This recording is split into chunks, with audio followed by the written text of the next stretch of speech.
questions. Don't worry about that. The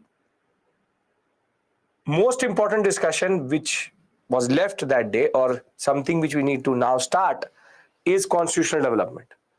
And I gave you a very important timeline, and today we will discuss before 1858 whatever constitutional development was: 1773, 1784, 1793, 1813, 1833 and 1853. These are very important. These are very important constitution or constitutional aspects, or what we call as acts, which were going to pertain to the East India Company. After 1858, whatever it is not going to be on the East India Company but on the Crown. So, can we now discuss the concept itself? Can we do that? Great. So, first things first, how does the East India Company work? How does the East India Company work? Because then only we can understand that before 1773, how did the East India Company work? And when we talk about the East India Company's working before 1773, we already know that the most important body is the Court of, what we call as Court of Directors. The Court of Directors sit in England. The Court of Directors are answerable to the British Parliament, and the real power resides with the Crown, because the Crown gives that power via the Charter Act. Basically, the monopoly which the Court of Directors have, or the East India Company have, is because of the Charter, which gives it a monopoly in the South Asian sector. Now he operates in India via the Governor of Bengal, and he has, by the time we talk about the first act itself, Governor of Bengal is there, Governor of Bombay also exists, and Governor of Madras is there. The three major presidencies, the three major areas which they control, which is Governor of Bombay, Governor of Bengal, Governor of Madras. Now basically these three are more or less equal to each other. They all have equal powers.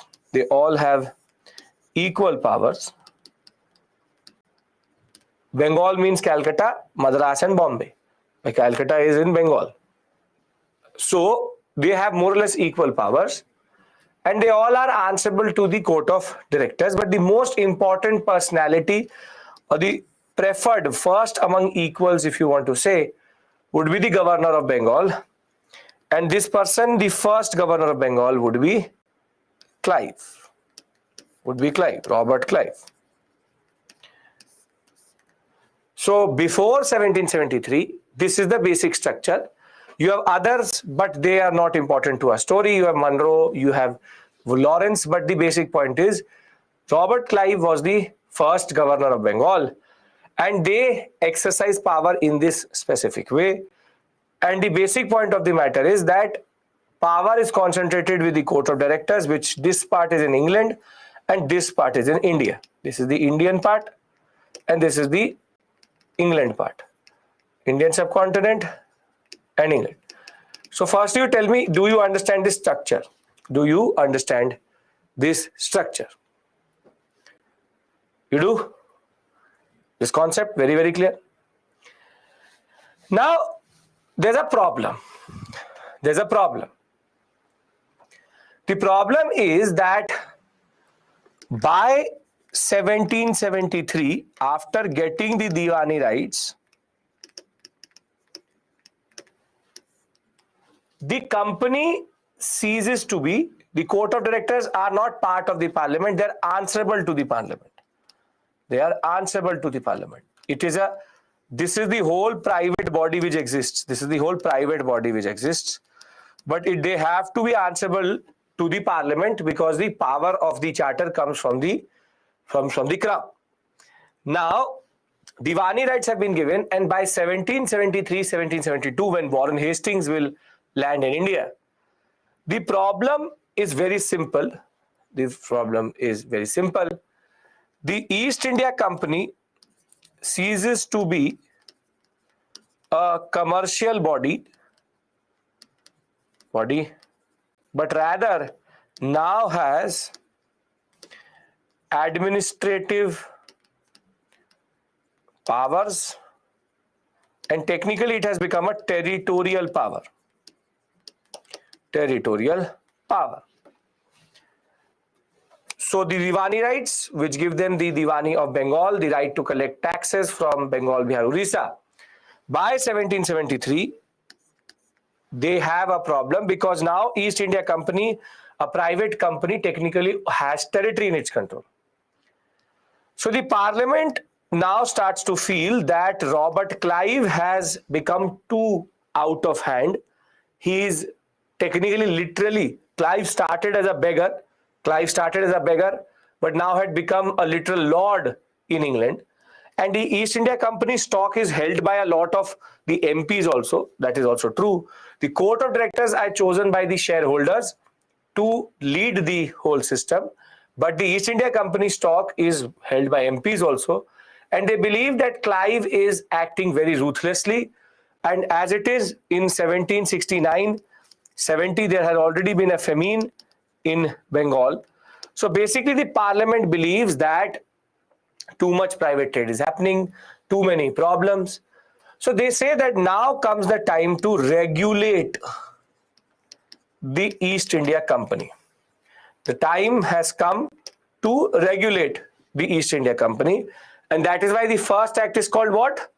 The first act which we discussed today is called what? It's called Regulating Act of 1773. So basically the act which they say is called Regulating Act of 1773. Now you get the logic of the word regulating, why it's called regulating, because they said that we now need to regulate the East India Company, too much power. There are multiple provisions within the Regulating Act, but there are certain provisions which are very, very important for you. We'll read the provisions, but I want you to understand the first major concept itself. So if everybody is with me, everybody is ready, can we now discuss Regulating Act major provisions? Because smaller provisions don't matter to me. Court of Director means not the East India Company stockholders. The Court of Directors is the administrative body created by the stockholders to control the East India Company. Okay. Now this is going to be passed by the British Parliament. This is going to be passed by the Parliament itself. And basically it will not touch anything in the England sector. Here they will not touch anything. So in the English sector or England sector, do not change anything. Do not change anything. However, they will change the structure in India. And the structure is very, very interesting and important because what they do is that they now elevate one of these governors to become what is called Governor General. And this period, the word which we use for this period is called legislative centralization. Now you see why it's called legislative centralization. What is going to happen is the Governor of Bengal is going to become Governor General of Bengal. And basically now the two governors, Governor of Madras and Governor of Bombay, will technically be made subordinated to the Governor General of Bengal, because that is their stronghold. That is their stronghold. They don't have any other territory at this point of time as properly sorted out as the Bengal sector. So therefore, there is this process what is called subordination of the governors to Governor General. And that is why we believe that the first Governor General of Bengal is Hastings. Warren Hastings will become first Governor General of Bengal. I'll give you the list later, don't worry. But you understand the structure first. Now, what this is called, what this process is called, everybody is with me till this point? You understand subordination? That they basically report to the Governor General of Bengal. Yes? Now, what does this concept mean? This concept is called legislative process of legislative centralization. What do you mean by process of legislative centralization? Which is that basically power was dispersed before this. Power was dispersed before this into three sectors: Bombay, Bengal, Madras. But now power flows only into one direction, which is Governor of Bengal. So basically the process of the subordination is technically the process of legislative centralization beginning. So in India, from 1773 to 1858, there's legislative centralization. And thereafter, from 1861, there will be legislative decentralization, which is power will be given back to Bombay and Madras. But right now, there is concentration of power into Governor of Bengal. Are you getting the point? What is called legislative centralization? Basically, all power now resides in this body, which is the Governor General of Bengal. Everybody has to tell me this. Then I go to the next major provision. Next major provision. Yes? Yes. Very good. Now, because he has now a lot of activities to do, the Governor of Bengal or Governor General of Bengal is now given a council of 4 members. This council will help him in decision making.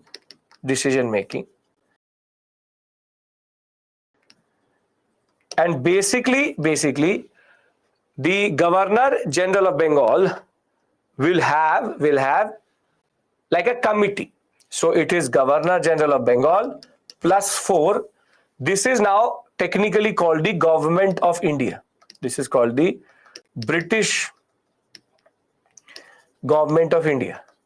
These 4 people, along with Governor General, are now the decision-making body of anything which happens in India. So together they become the most important structure in Bengal. And Bengal is Calcutta is the capital in a way. So this is like your Prime Minister and your Parliament, which is Governor General of Bengal has a real power, and he has a small council which he consults to take any decision. So the first process which we discussed was the process of legislative centralization. And the second process is the fact that there is now a council which helps the Governor General of Bengal to take decisions. The conflict, obviously Governor General of Bengal is going to prevail, but still the problem is that he will start to feel a little bit undercut. You will see that by the next act something will change. First is Governor General of Bengal plus 4 and legislative centralization, the 2 major features at this point of time. Clear, everyone? Regulating Act. Now, the last feature was that under the Regulating Act, the Supreme Court was to be established at Calcutta in 1774. And you know this Supreme Court, we already discussed about it. But if I had to again explain it to you, simple point, the structure is of equal status of decentralization. the Indian part is changed, but not the English part. And here the Governor General of Bengal has all discretionary power. And now there is legislative centralization in the form of subordination of Governor of Madras and Bengal of Bombay to the Governor General of Bengal, and he has now been given a body for decision making along with the Supreme Court, which has now been asked to be created so that there can be criminal justice also in India. If this basic point is clear, I'll read it out to you and then we consolidate again. Everyone? Yes? Great. So let's do one thing, let's read it out. So what was happening? Governors like Clive Hastings wanted formal constitutional relationship with the crown. Immediate cause was the company's application for a loan. People thought that if there is a loan which the company is taking, there's an issue. There's a select committee which will be appointed in 1772, and basically no direct control was being contemplated, but about regulation was. Plassy, misgovernance and corruption was quite a lot. Proper judicial administration was not there. Gifts and pleasantries, we know they looted Bengal literally. And there was a person called Edmund Burke, who a major thinker in England, and he claimed that it is the duty of the parliament to superintend the affairs of the company. So now the company is becoming bigger than what it is, and the parliament is becoming a little bit nervous. And you will see each of these acts is a progressive control increase on the concept of the East India Company. Decentralization means when the power is in one hand. Decentralization means when it is dispersed to multiple hands. Now, it designated the Governor of Bengal as Governor General of Bengal, first point, and created an executive council of 4 members to assist him. This is the second point. Together, his executive council and him are the ones which become the most important body itself. Warren Hastings becomes the first Governor General of Bengal. Now the most important. See, it made the governors of Bombay and Madras subordinated to the Governor of Bengal. These 3 presidencies were independent to each other. However, now they report to Bombay. It also asked for the Supreme Court of Calcutta to be formed in 1774. The company employees were now asked not to do private trade and not take bribes. Simply, it strengthened the control of the British government over the company, acquiring the court of directors a little bit of control. And now revenue, civil and military affairs of India need to be reported to the government of the British or the British government in England. So basically this is a now starting, there's a little bit of what we call as uneasiness which people develop with the East India Company, and this act was about bringing them into regulation, regulating it. So again, I will repeat simple point. There are 3 basic changes or 4 basic changes happen. Governor of Bengal becomes Governor General of Bengal, and he now has a 4-member executive council, plus there is Supreme Court which has to be formed in 1774, plus the fact that Governor of Bombay and Madras are now subordinated to Bengal. And if you want to add this point, East India Company Court of Directors now have to report company affairs to the parliament. So imagine basically a company like Tata becomes too big. So therefore they try to regulate it. They change the structure of the company itself. They then go for subordination, and they also say that you tell us what is happening in India. This is the British government, means the crown basically, or the British parliament in that sense.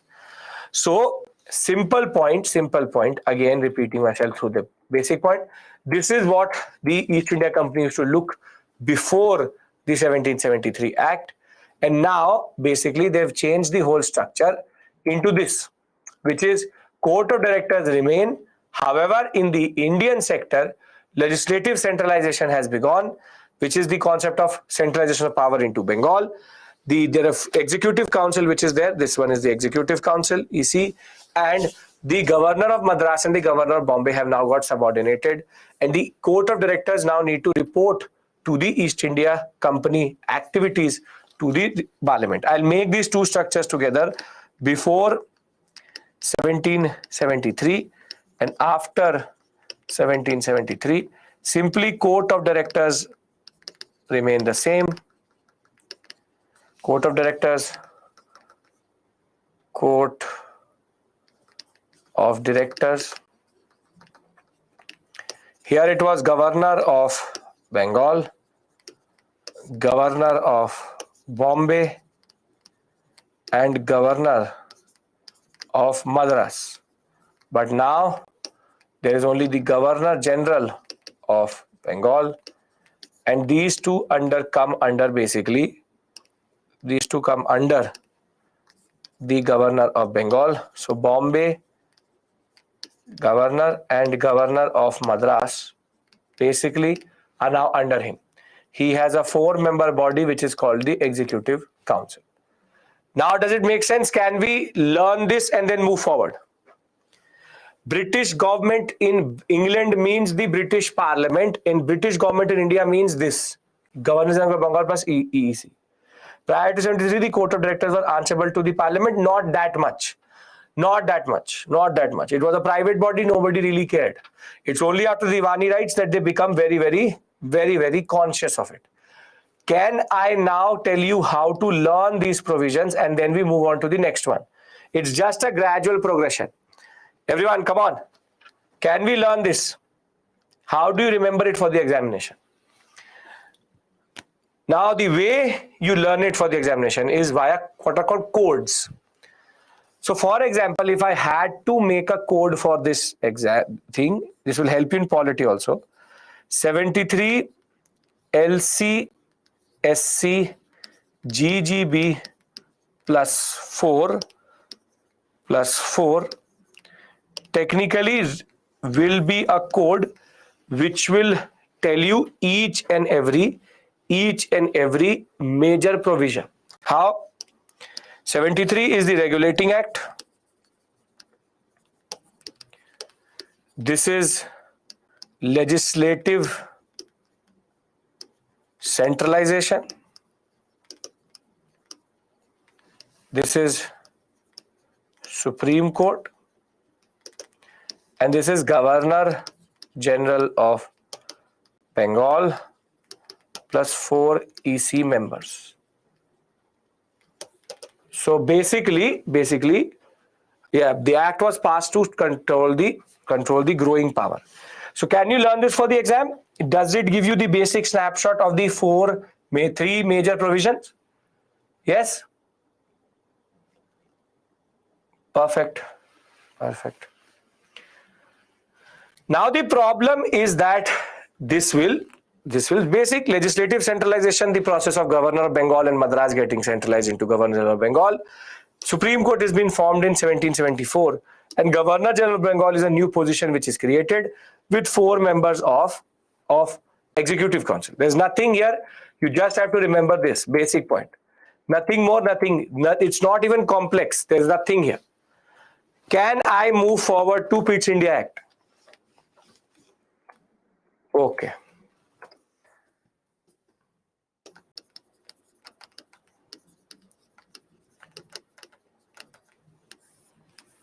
Now, very simply, what happens is that a new Prime Minister comes to power in England, and his name is Pitt the Younger.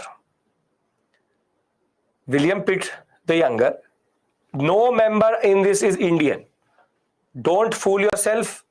Obviously, they will never give Indians any power in this whole structure. 0. Nobody is an Indian in this. So, Ravindra, Your innocence of finding an Indian is ill-found. There will not be an Indian for a very long time in this whole structure. Okay. Even ICS, no Indian. No Indian. Pitt's India Act, 1784. So in 1783-84, the British Prime Minister becomes William Pitt the Younger. And he technically did not like the East India Company's power, because by 1784, yes, but later, I'm talking about 1773. I know that Satyendra Nath Sinha will become. I know that Subhash Chandra Bose will become. Listen to what I'm saying. So, I'm saying right now, till 1947 is a different story altogether. Right now, we are in 1773 and then in 1784. Is there any problem till this point? That in 1773, the whole machinery is European. So then why are you trying to confuse yourself? So I know that you know that it is Satyendra Nath Sinha. Very good, perfect. Now listen to me. Pitt's India Act of 1784. William Pitt the Younger doesn't like how the East India Company is becoming more and more and more powerful, because by 1784 they basically have a lot of power. Which are the wars which had already happened by this point of time? By 1784, they were technically controlling the Carnatic sector. Bengal was already fully subordinated. The Mysore wars had started to happen. The basic point is that now India was becoming more and more a prized possession for the British Crown. And the revenue from India was now starting to get a very significant amount. A very, very significant amount. So now Pitt the Younger says that this court of directors are, these 5 people who are sitting in the court of directors are too powerful.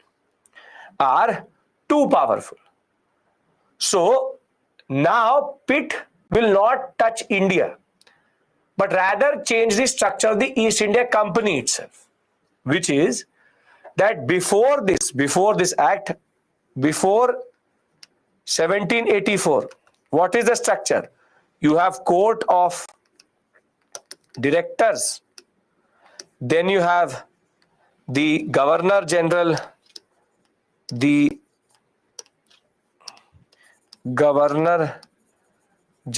of Bengal, and thereafter you have the Governor of Madras and the Governor of Bombay, and he has 4 members. Yes, this is the structure which we saw, which will be between 1773 to 1784. This is the structure, yes or no? I want everybody to please become a part of this. You learn it here. You will not have to learn it anywhere else. Okay. Now comes the act, Pitt's India Act. And what Pitt does is, he says court of directors are managing both commercial functions and both administrative plus territorial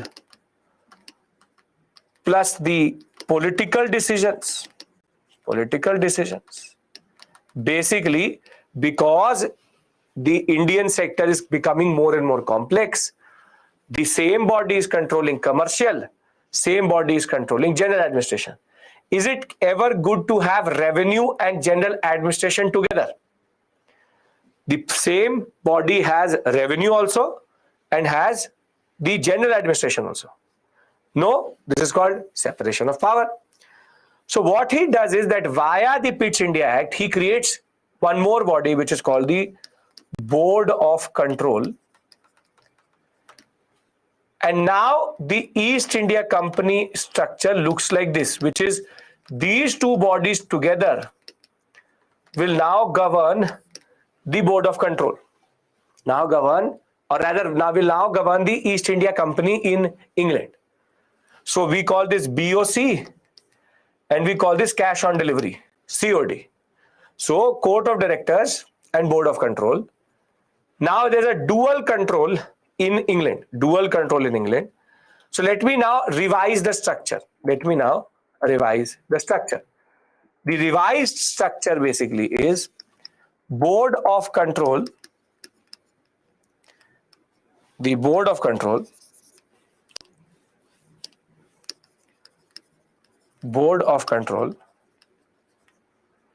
plus the court of directors, the COD, together govern the Governor General of Bengal plus 4 Executive Council, and thereafter Governor of Bombay and Governor of Madras. So basically, the change happens in England. And why is this significant? Because they divide the functions also. Board of Control and Court of Directors have divided functions, which is general administration, political decisions, thereafter rather political matters or political affairs, the concept of administrative control, military conquest, and the court of director only, I'm coming to this, this will change, I'm coming to that. The only change, he will be that all commercial functions are with court of directors. Now tell me, have they increased the power of the court of directors or decreased the power?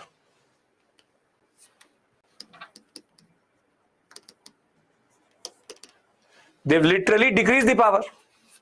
So basically, political functions and the commercial functions have been separated. However, by 1784, which function is increasing, political or commercial? No one has crown men appointed by the parliament, but no crown men. The political is becoming more and more important because India, they are expanding. Commercial will be consequent to it, but controlling Bengal is much more important than just controlling the trade. So now the major change in this moment is that they changed the structure of the East India Company itself. This was the first change. One more change which was added to the story was that 1 plus 4 is how much? 1 plus 4 is 5.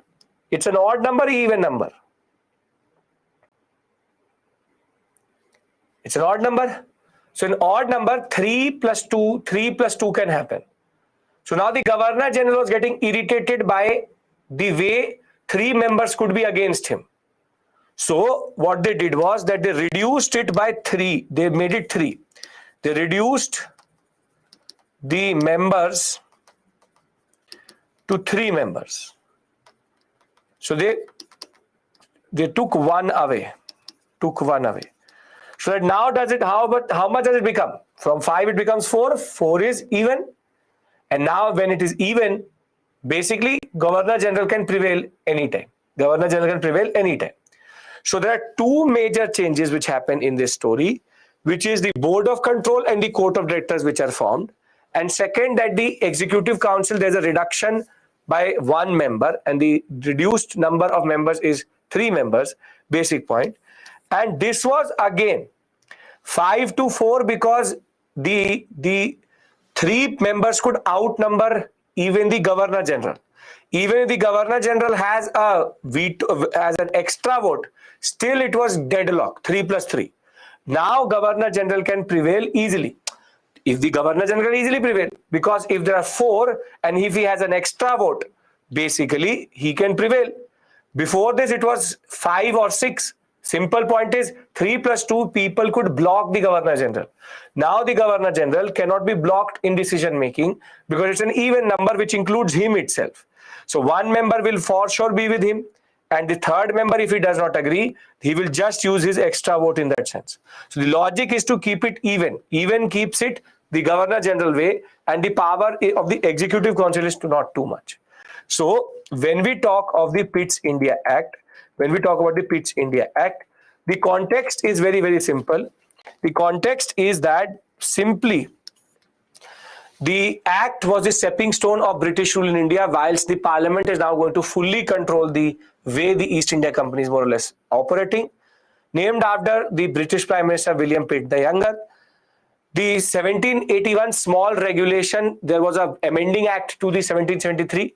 Nothing really happened. That is why we don't study it. The tussle between provincial governor and governor general will obviously be there, legislative centralization. It reiterated the supremacy of British Parliament over the company by saying that at the end of the day, you are a company which is a British company and you are not above the British crown. You're not above the British crown. It ordered for the creation of a board other than the Court of Directors. And now there will be only 3 members, and including the commander-in-chief of the army itself. And now they will separate the functions of the company itself. So simple point is, Court of Directors will only deal with the commercial affairs, while the Board of Control will control the military, civil, political, and even revenue affairs. Basically, revenue collection was with the Board of Control only. Only the trading part was with the Court of Directors. Basically, Court of Directors has been made useless. And the members which are there, the 4 members, are all part of the British Parliament, and not part of the Crown, but a part of the British Parliament. So they are getting nominated by the Parliament into the Board of Control. So the real power is with it is still a private body, but the real power is with which? Board of Control or Court of Directors? Real power. It is with the Board of Control.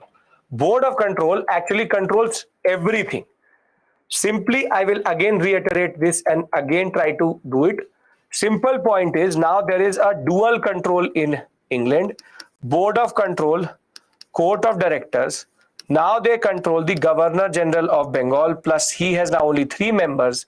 He still has the Governor of Bengal and the Governor, not Bengal, Governor of Bombay and the Governor of Madras under him.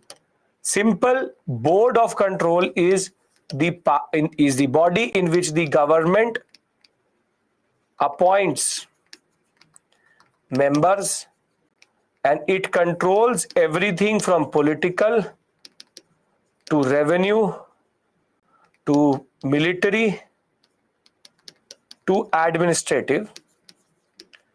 And the only thing which the COD controls is trade, which is an insignificant part by this point of time.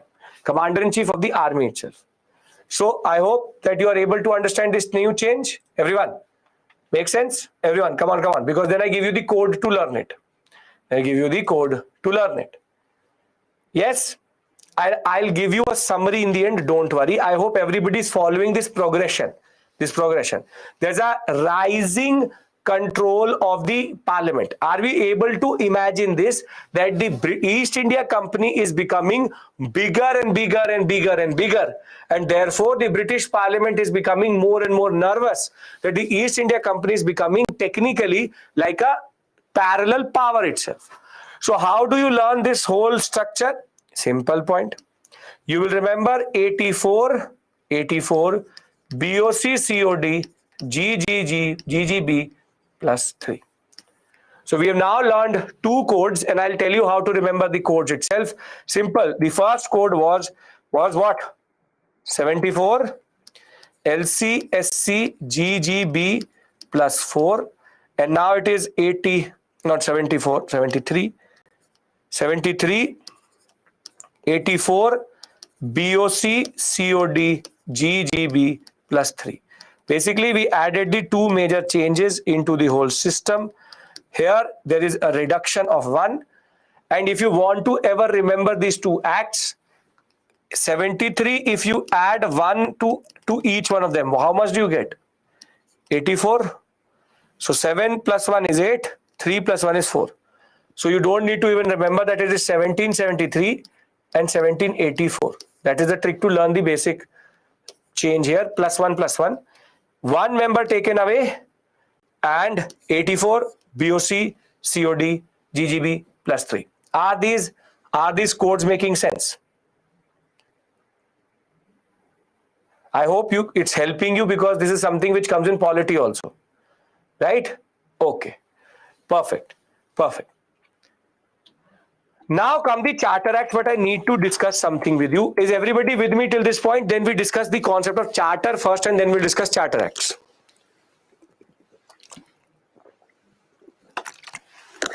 Great. Perfect. Now, what is the charter? The charter is basically a royal order. It's a permission of the East India Company, of not the East India Company, permission of the Crown of England, and therefore in a way the Parliament, which gives monopoly to the East India Company in the Indian Ocean, or anything east of Cape of Good Hope. Cape of Good Hope. So basically, there is no competition from any other British company or trader. If the ship has the two flags, which is first the Union Jack and the second the East India Company flag, these two flags have to be there to technically operate the east of Cape of Good Hope or the African coast. Is this clear? Is there anybody having any problem? We discussed this in quite a lot of detail when we discussed the concept of the East India Company coming into India. There's no problem here. Now I'll give you a very simple example. I'll give you a simple example also. I've repeated it, but I'll still give you a simple example. There's a port in Bombay and there's a port in China, which is, for example, called Canton. Canton is a Chinese port. Now there are 70 ships of East India Company and 7,000 ships of British private merchants. British private merchants. These are non-East India Company. So how many ships can come to Bombay? Nothing, XY, nothing at all. Very good. Only the 70 East India Company ships can come. Very good. And at Canton, the Chinese port, how many can come?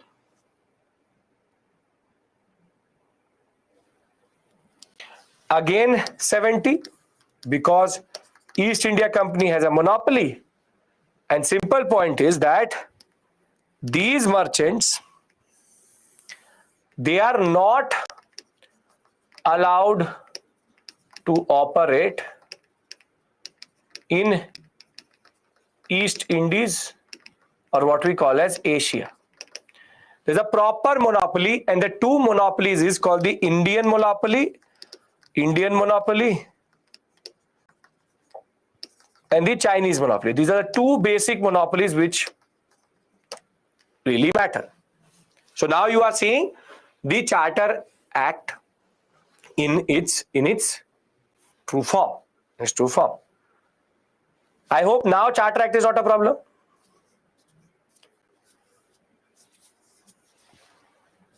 Now basically what happens is that between 1784, 93, 1813, there's a new concept developing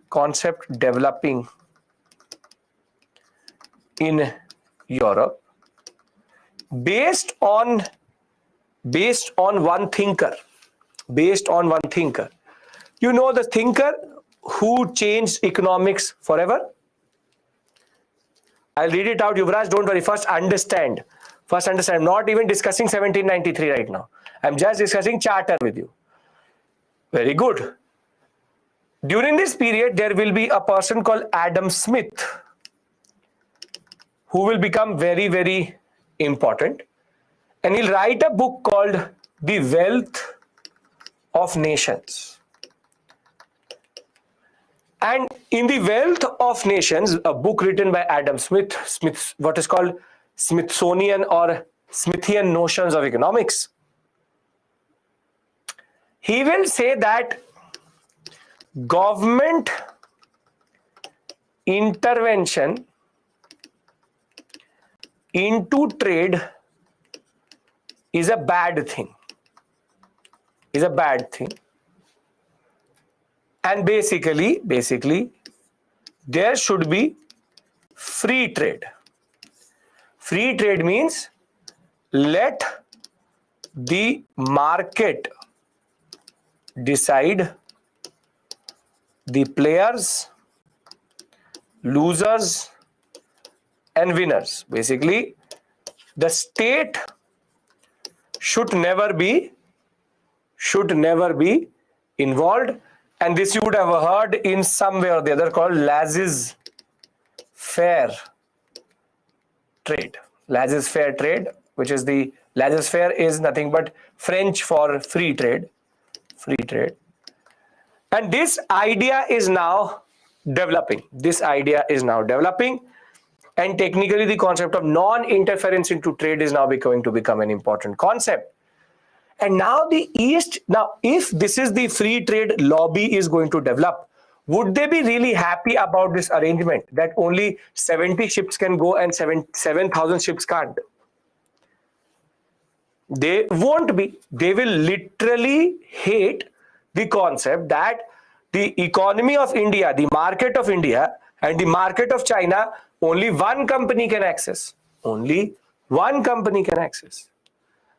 And now there will be a rising pressure on the parliament to do something about it.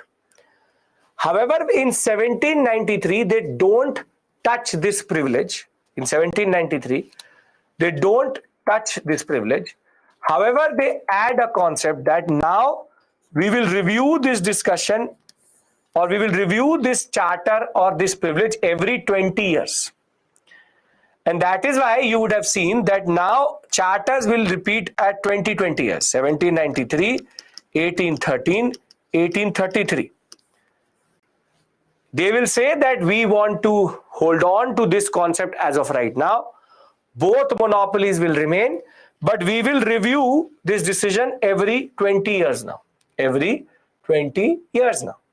So though the Charter Act of 1793 did not take away any monopoly, but the most important concept which has emerged right now is that now the company will be holding this privilege for 20 years and we will review it in 1813 again. So the first change is that the charter is now coming under attack. But by 1793, the Bengal sector was producing a lot of money. So the British Parliament said that why should we stay away? They don't touch the structure at all. But you see this provision. They say that after paying all expenses, interest, dividend and salary, the company should transfer 5 lakh pounds to the British government. 5 lakh pounds is a very big amount. So basically, the hands of the East India Company were already in ghee or in oil. The British government said, thoda hum pe bhi sprinkle kar do, that you also sprinkle some on us. You are getting so much revenue out of India, you give something to us also. So they said, once you've done everything, once you paid off everything, 5 lakh pounds you transfer to the parliament.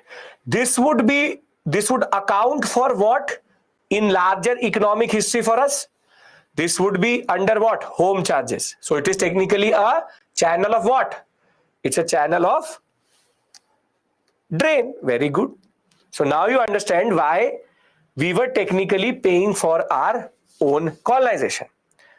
So the British government now got, the British government, when I say British government, I mean England, now got another receipt, and that receipt is Indian revenue. So isn't this the East India Company coming more and more under the scrutiny of the parliament? The parliament is becoming more and more conscious of the power of the East India Company, and they said that you give us something out of this. Why is that you enjoy everything? Why we can't? So now it's about the concept of enjoying. It's about the concept of enjoying, that we should also get something out of this whole story. So the first point, you get it, 20 years is a good period of time. That's the basic point. The simple point is, first point is, this payment is in cash, UPI, commodity, doesn't matter to us. That is an immaterial aspect here. Most probably it is in cash transfer. But the basic point of the matter is that 1793, the company simply now has to transfer some money to the parliament. Now, is this point clear? Can I move to the next? Because there's no structural change. That is, I'm not making any flow chart. I'll give you the code, but you understand the basic concept. Now, the second point is that now for the appointment of anybody, be it governor, governor general, or be it commander in chief, royal approval is needed. Crown appoints or approves the person. So now again, you see how the parliament is saying, you tell us who you are sending as the governor generals and the governors. Senior officers could not leave from India without taking permission. The company was now given the license to also take in what are called Indian contractors. Basically, the company can employ Indians for it, and the purpose of that technically was opium. Because they had to send opium to China, they said that the company can have contractors under it who can trade for them. Revenue for judicial function, or what we call as revenue administration, should be removed from judicial administration. And now you see the basic point. The home government members were to be paid out of Indian revenue. Basically, what is happening in this act is very interesting. Can we discuss the provisions in a little bit more detail? Come on, can we discuss it in more detail, but through a flow chart now? Because if you read it, it will actually make no sense. See, what is the 1793 Act? The Charter Act of 1793, what does it do? It doesn't change anything.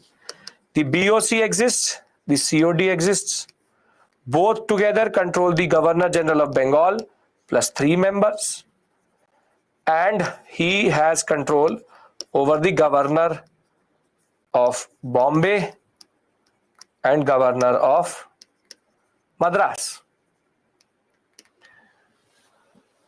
Now, the simple point of the matter is that what they have decided is that everybody's salary of all members will be paid out of Indian revenue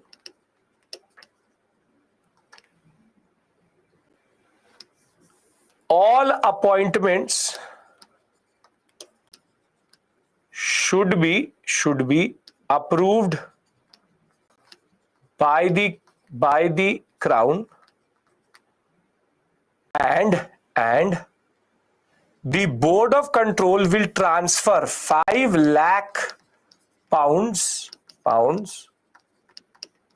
to the British Parliament. So if you look at it, they rather consolidate this concept, and they have to now give more to the Parliament. Now you will say, what is the interest of the East India Company, or why would the East India Company do it? When the government of India today tells any company to do anything, do they do it or they don't do it? If government of India says to Tata that you do this, you think that Tata will not do it? So as much as the East India Company would not like it, they have to do it. Yuvraj, I'm answering you only. That basic point is that as much as they like it or they don't like it, obviously the East India Company does not like it, but they have to give this money to the Parliament. So now it's about cut the cake and give it to everyone. Cake katega, sab mein batna chahiye. It should be going to everyone, not to just the East India Company shareholders. If it's about that, now basically they want the money to be transferred to the crown also, or to the Parliament also, as a form of receipt. What if they don't do it? They will, as it is, they will destroy the company. The company, it's again not modern notions of democracy. If the British Parliament wanted it, if the crown wanted it, they can crush the East India Company at any point of time. It's 1780s and 1790s. No one cares. They will take over the whole company. So they have to oblige at the end of the day. All this is technically what? All this is technically drain of wealth. It's drain of wealth. So simple point of the matter is, India was now becoming the cash cow for the British. If the COD earns money, do this also. You are going into technicalities. You are going into the technicalities. Yes, both of them transfer. It is basic income of the East India Company. Can I make the code? Because this is not one of the most important acts. Rather, it is the 1813 one. No, before this, there was no direct transfer. Remember, before this, no direct transfer of revenue to the Parliament. This is very, very clear. This is technically a proper legal setup which has been done. So how do you remember 1793?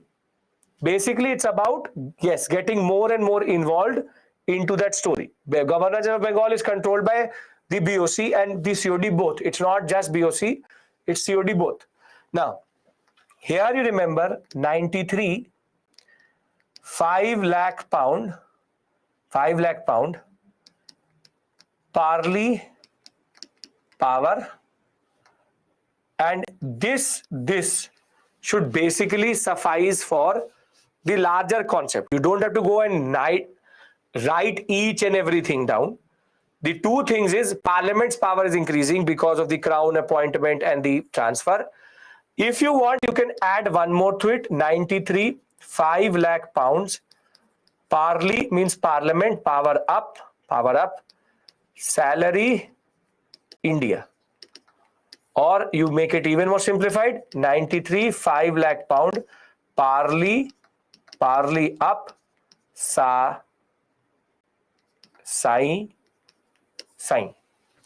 or sign. Salary, Indian. So we've done 3 codes. I'll consolidate the codes also for you. We've done what? 73 LCSC GGB plus 4, 84 BOC COD GGB plus 3, and now we've done 93 concept of 5 lakh pound, hourly up, salary Indian. Is this making sense, everyone? 3 codes, consider 3. Yes? Now come, if this is clear, we do the most significant of all of them, 1813 and 1833. Clear, everyone? Come on. Perfect. Okay. Nowadays, no company directly transfers to the government of India. Does not takes from the public, not private. Okay, public exchequer, not the private. For example, the public-private company, PSUs transfer money, not private company. It's a purely private company. Now comes the 1813 Charter. The question has again now been risen, or technically has come up in the parliament. What do we do? What do we do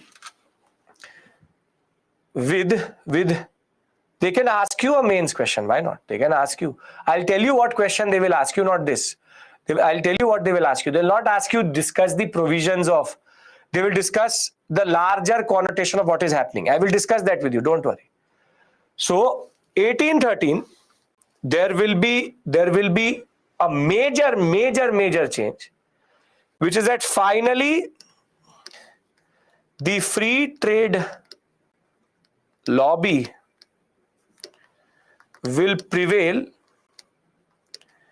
and Indian monopoly will be lost. Indian monopoly will be gone, and however China will remain.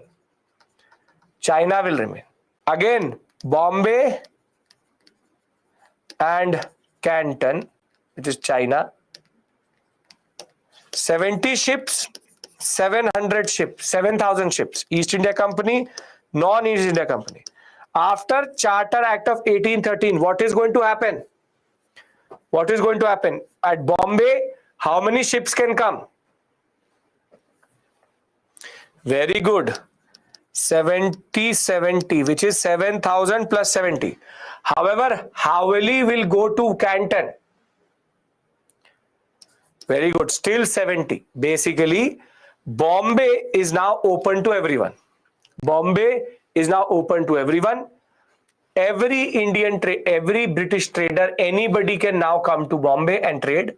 However, Chinese monopoly is still intact. And this was technically going to be reviewed after 20 years. It's going to be reviewed after 20 years. And as it is, in 1833, they will lose in China also. Now, other than this, no structural changes in the government of India or the structural changes in the East India Company. You already know 1 lakh rupees was allocated for what? Allocated for, very good, education. And this will in turn be the whole Anglicanist and Orientalist debate which we discussed on Friday. Who should get it? So 1 lakh rupees will be allocated for education. It will also now allow missionaries to operate in India. For the first time, missionaries can officially come and settle in India. So first change is this, second change is this, third change is this. Very significant in the larger context. And the other minor changes will be in the percentage of how much dividend is going to be given. Dividend had already been decided at 5%. Now it will be increased to 10.5%. So the company's real revenue is now getting sucked into different channels. So if you look at the 1813 Charter, under the pressure of new business interest and because of what Napoleon had already done to them via the Napoleonic Wars and the free trade agreement, free trade and the Adam Smith's concept will now prevail. Laissez-faire politics will prevail in India, and the company's monopoly over India is going to end. However, the tea trade and the China trade is going to still be intact. The companies will now give dividend of 10.5% rather than 5% previously. Why would they want 10.5%? Why would they want to give more dividend to the shareholder? You tell me. Why would you want to give, the company would like to give more dividend to the shareholder? Think of it like they're losing something, so it's there. Very good. Basically, they lost India. They lost India as the monopoly. So why will anybody buy a East India Company share now? So to make it more lucrative, to make it more incentivized, they said, no, we will give you more dividend now. Because we have lost one, we will go. This is basically called compensation. This is face saving. It's a compensatory move. Thereafter, the company has now retained, now see, look at the language. Monopoly means only one power. Look at the language. The company was to retain the possessions of territories and revenue for 20 years more without prejudice to the sovereignty of the crown. Thus, constitutional position of the British territories in India was explicitly defined for the first time. Though the board of directors has been expanded, this is a very significant point. This is very, very significant because for the first time, the crown says to the East India Company, you don't hold this territory in India. You hold it for me. You hold it for me. So they have now made it very, very clear that the company as an entity, if it holds India, it holds India for the crown. So you can see how basically the parliament and the company crown are basically becoming more and more greedy. It's like so much territory. By 1813, they were consolidating most of India at this point of time. They were now getting more and more greedy. So they said that company thinks that they're too powerful. You hold territory in my name. So the ultimate controller or the ultimate control over this area is of mine. And this is very, very significant because for the first time, they have never said before this that you control territory for me. It was East India Company territory. So basically, the board of control, in a way, now becomes an extended arm of the crown. Are you getting my point? Are you able to understand the implication of this statement? Are you able to understand that? Very good. Now, it's all about lucrative concept. It's about lucration. Basic, the simple point. In no acts before this, it was said that East India Company holds Bengal, Madras and Bombay in the name of the crown. It was always said East India Company territory. Now it says crown territory held by the East India Company. Are you getting my point? There's a difference. I'll tell you very simply. You have a car. That car you own is okay. But now you are showing it off to your friends and your father says, I have given you this car to drive. So who ultimately has power over that car? The father. So basically, the crown here is the father, saying that all that shosha you are doing in this car, this money you are getting out of it, all is good.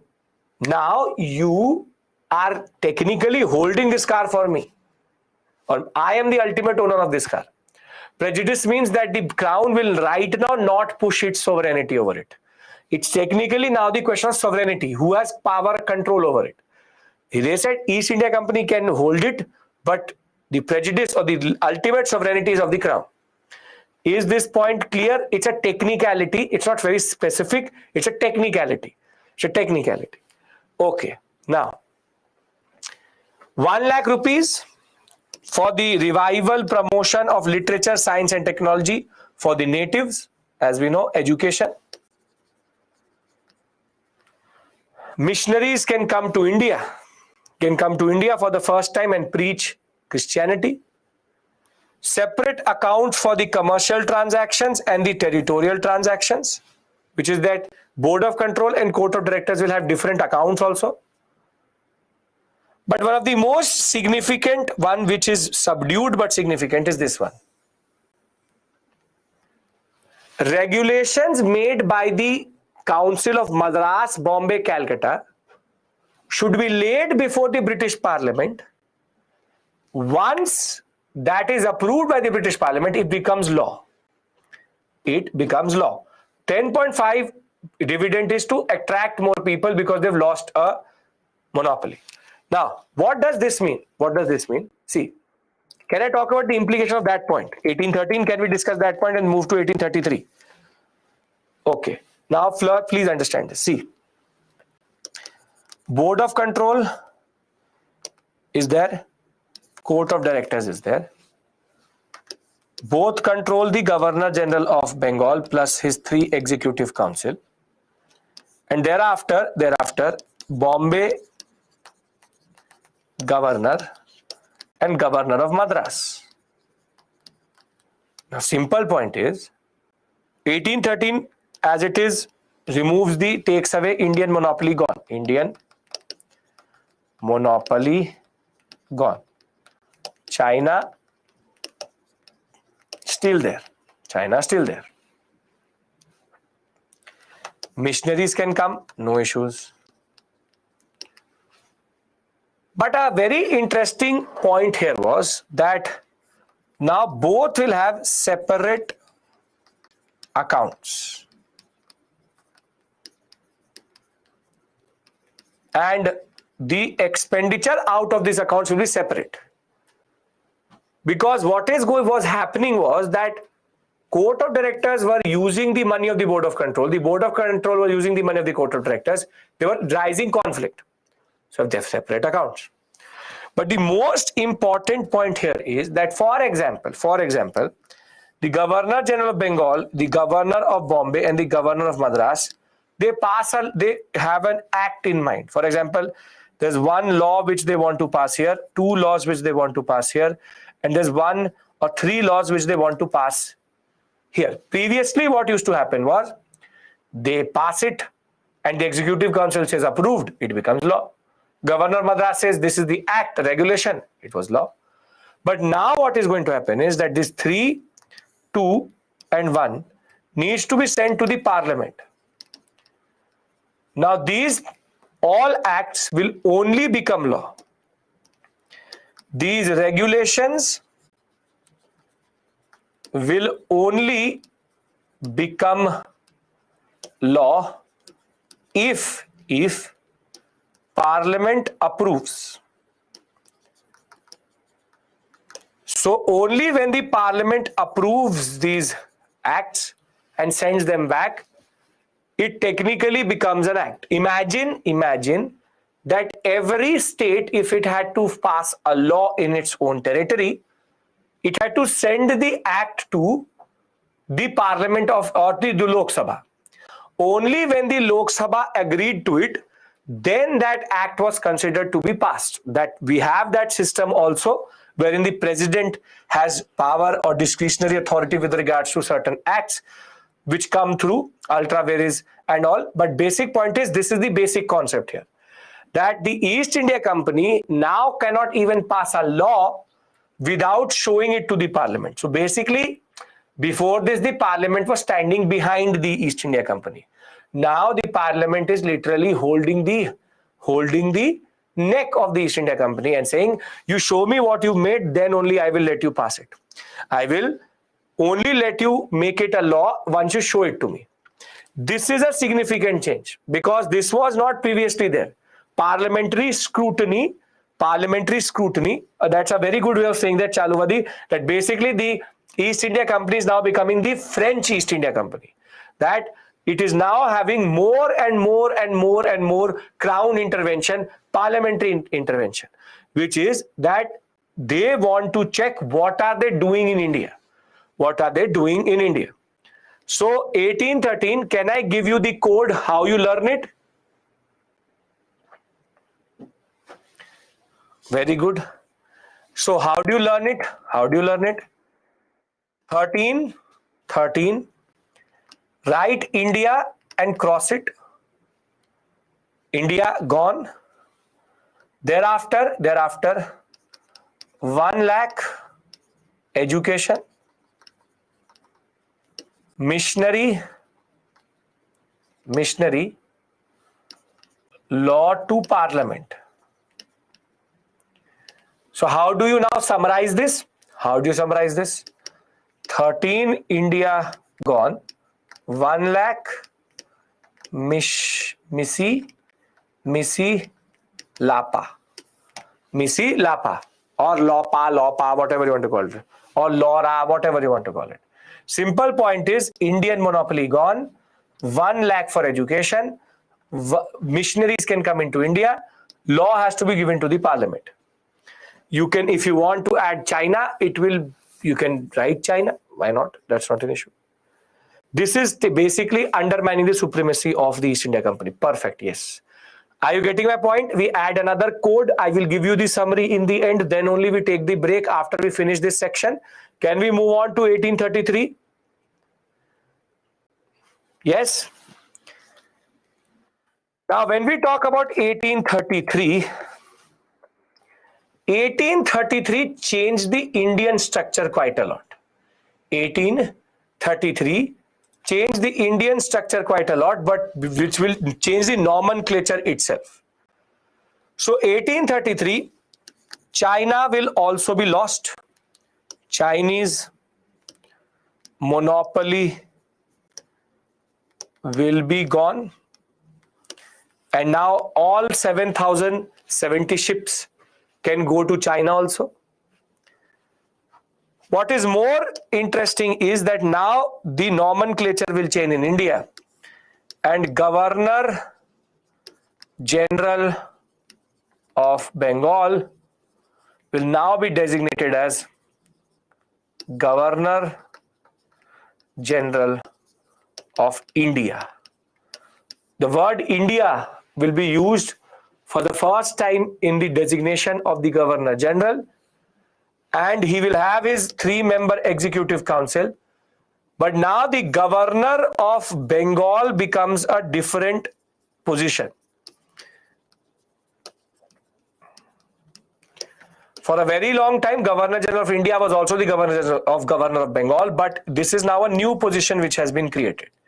New position which has been created. And basically now there can be 4, but at least 3 functionary for sure. And Governor General of India has now emerged as a very important concept. But what is even more significant is that now all of these governors have to send regulations and law to the Governor General of India before passing. And this is called the ultimate legislative centralization. This is why we call it legislative centralization. That the power of the presidencies is reducing, and the Governor General of India now becomes very important.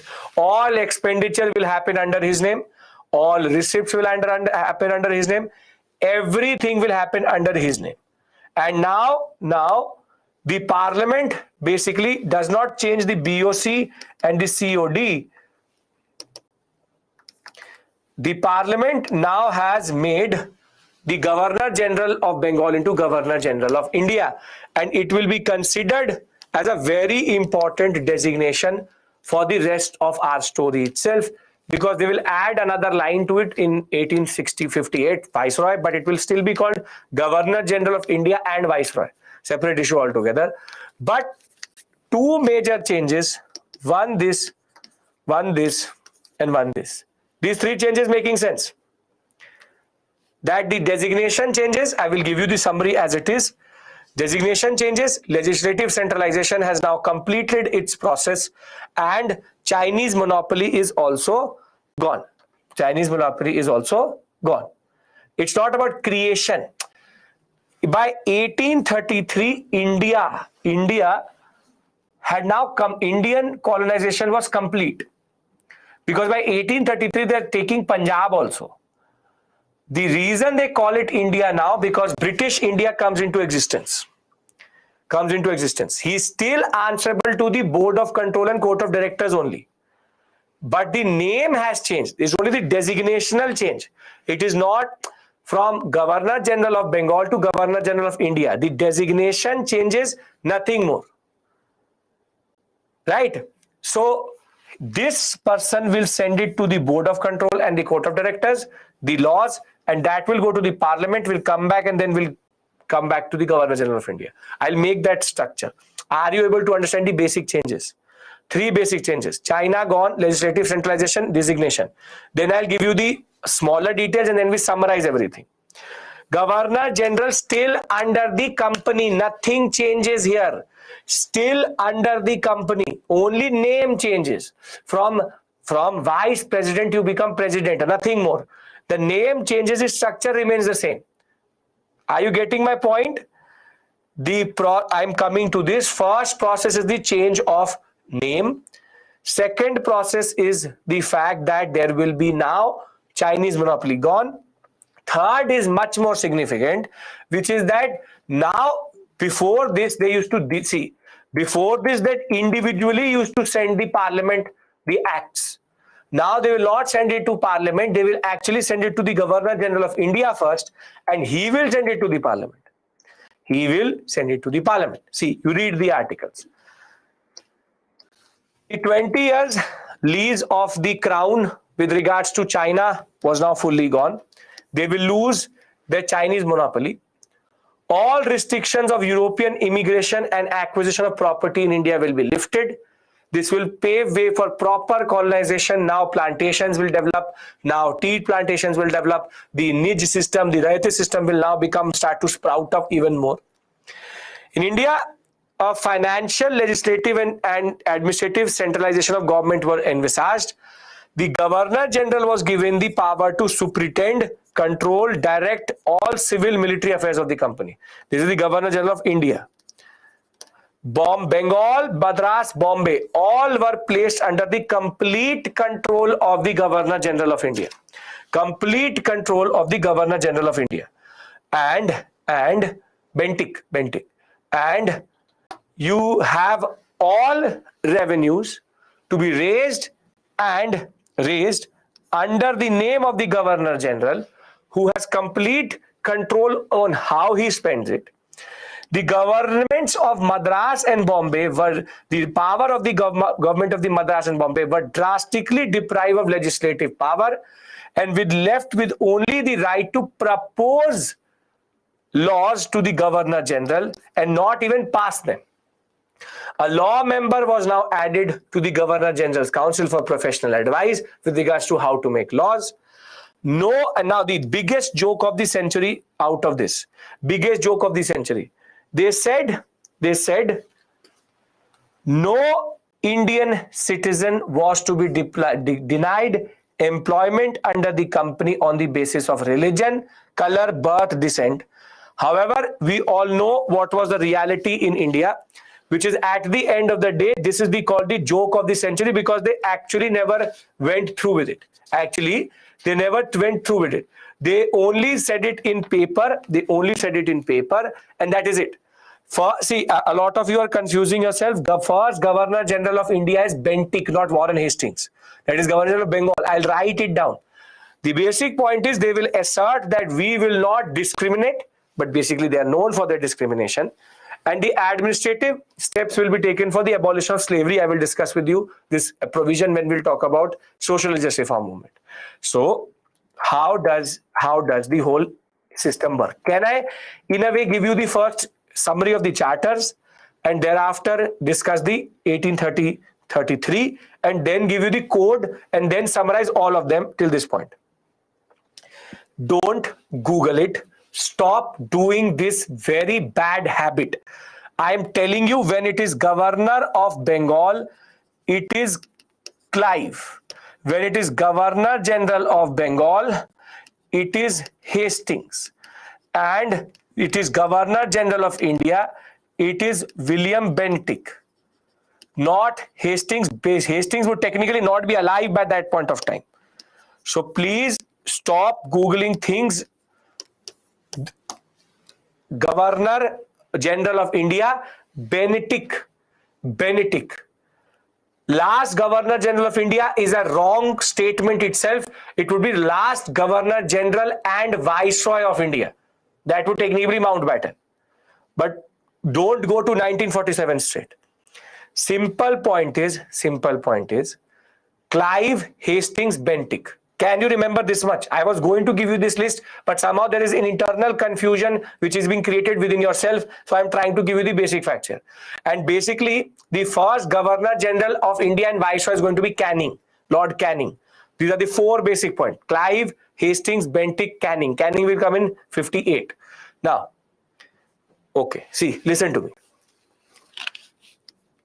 Charter. Now I'm consolidating. Please, if you've missed anything, you please pay attention here.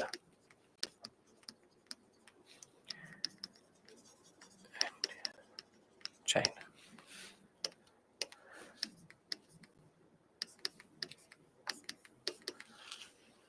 Can you remember this basic point? Charter, what is the status? You should never forget it.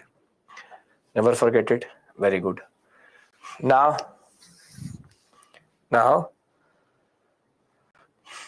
as of 1833, what is the structure of Government of India or structure of the British in India? They have Board of Control, they have Court of Directors, they sit in England, they operate via the Governor or the Governor General of India now. He has an executive council of 3 members, but he has now one more member added who is the law member. Who is the law member who has to now make laws. So basically it becomes total 4 members now. So it's back to 4 again. But by this point of time, the Governor General of India's power is very, very high. He has veto with veto powers. Now, he operates in India via Governor of Bengal, Governor of Bombay, and Governor of Madras. Thereafter, the simple point, again, please, Governor, don't use word Viceroy. Please, Viceroy comes after 1857. Now, when it comes to lawmaking,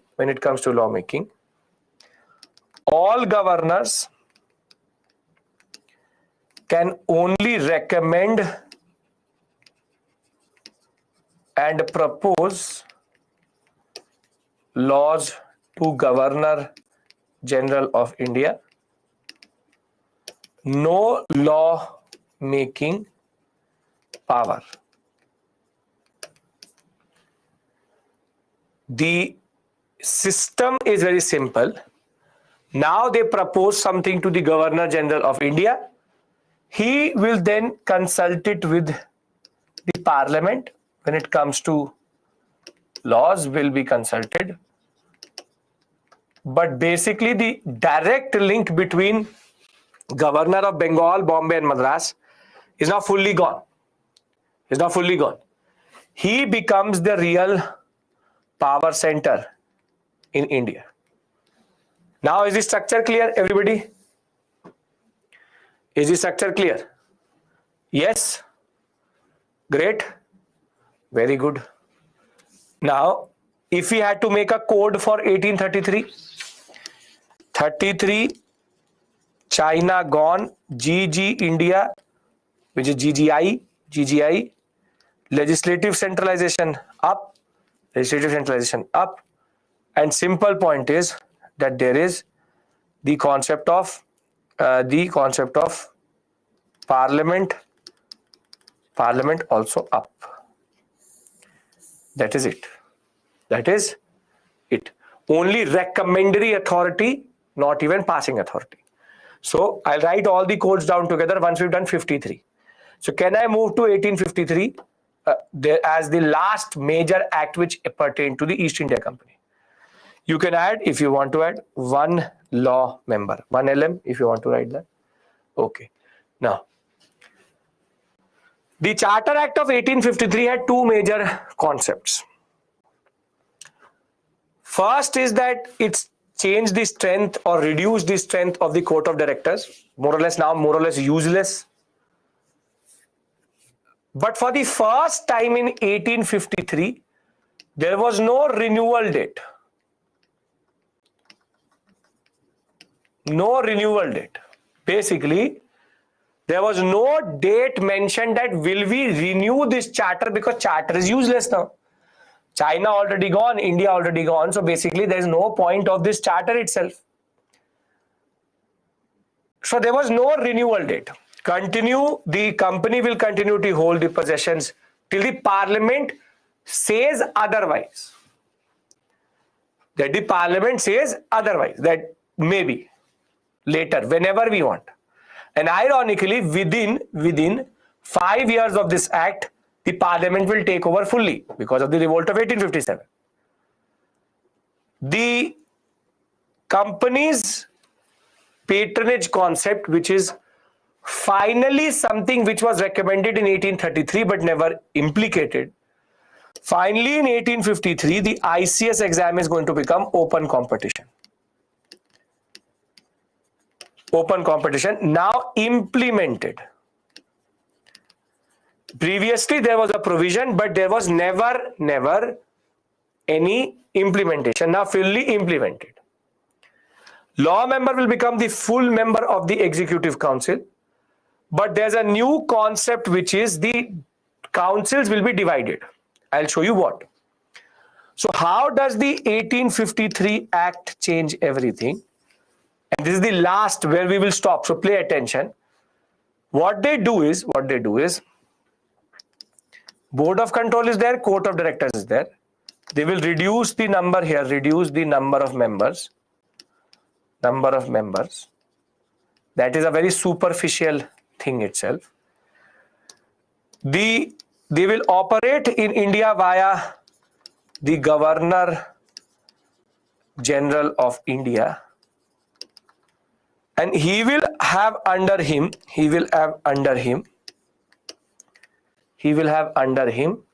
the concept of Governor of Bengal, Governor of Madras, Governor of Bombay, and they are basically fully subordinated.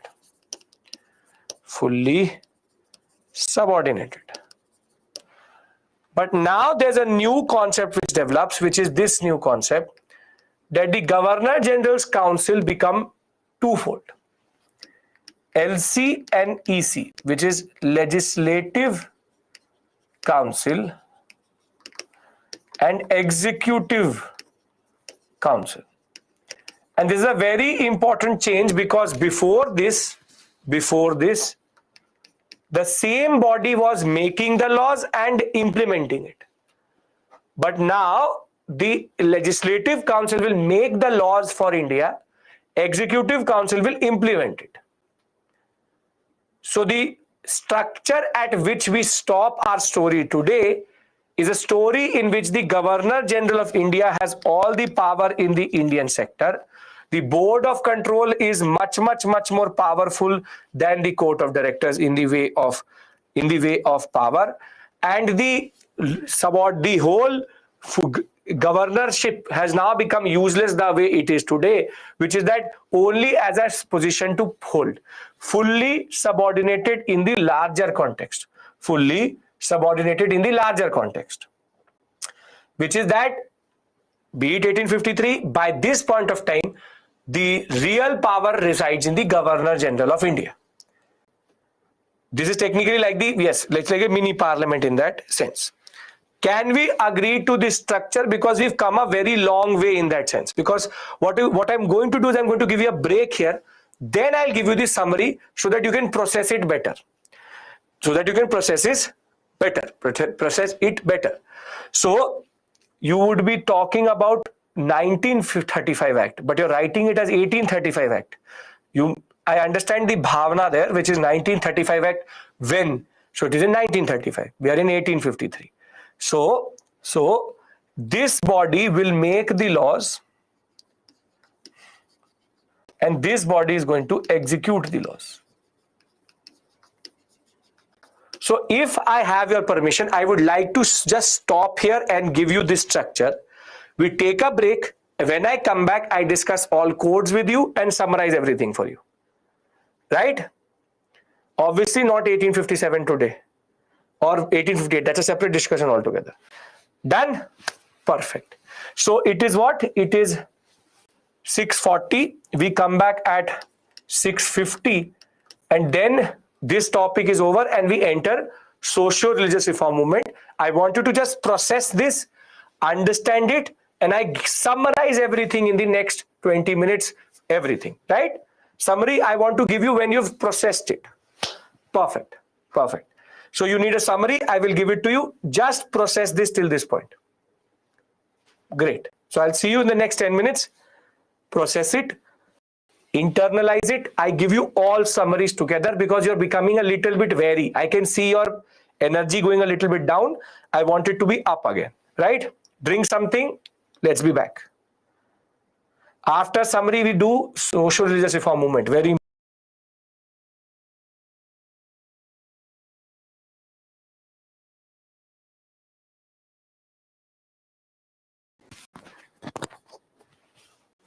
or have joined me late. Now, please pay attention.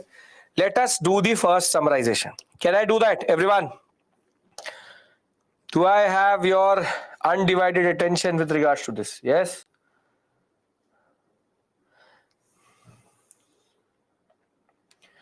So what are the acts we have covered today?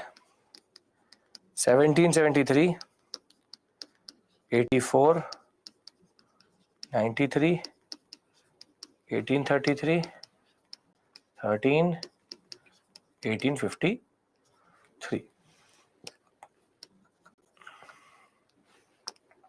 1853. Now, this is called Regulating Act. This is called Pitt's India Act. This is called Charter,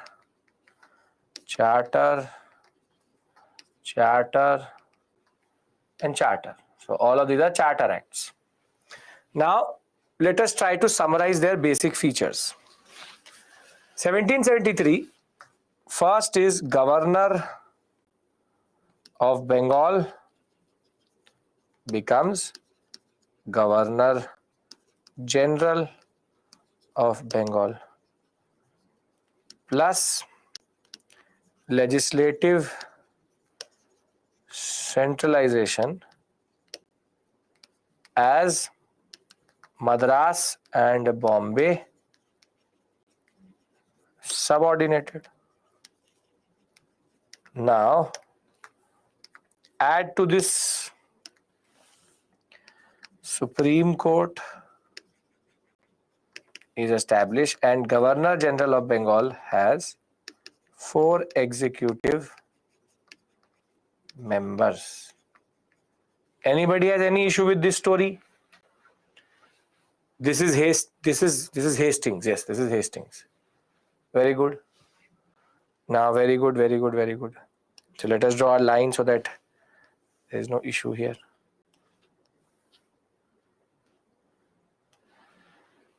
Now, Pitt's India Act, and this slide is going to be very important for you. This is how you summarize. This is how you revise. This is how you learn modern India. You have Board of Control created with political, military, revenue, administrative and general powers, court of directors, limited to the commercial functions.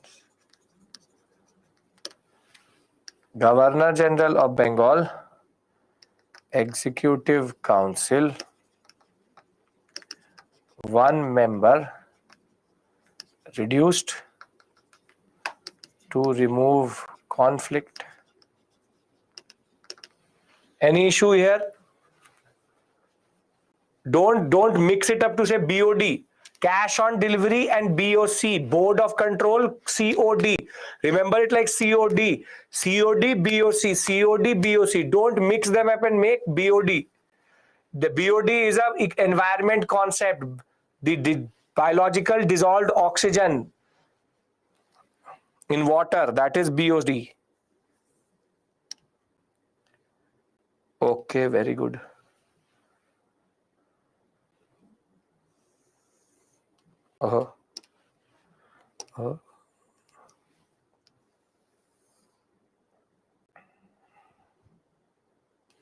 Okay, very good. Now, 1793. What are the important provisions? 1793 is 5 lakh pounds transfer to the Parliament. Question of monopoly and other than 5 lakh pound. Yes, very good. All appointments to be approved by Crown. The company officers cannot leave. And very good, salary out of Indian revenue. Great, perfect, great. Any other thing you want to add other than, see, minor points don't matter to me, basic points are important to my story. Very good. Yes, revenue is under Board of Control. Revenue meaning land revenue. The revenue out of trade is under the Court of Directors. Okay. Seat of Board of Control is in England. Now, the most significant change, Indian monopoly lost, China retained, 1 lakh rupees for education, and thereafter missionaries allowed, laws to be sent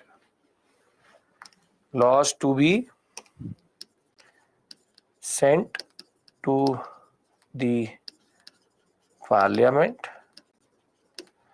and 10.5% dividend.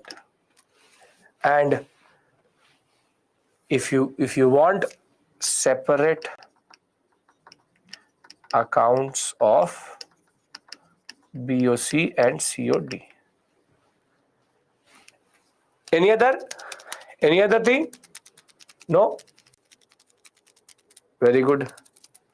Tea trade means basically China trade. Very good. 1833, the most significant of all of them, which is Governor General of Bengal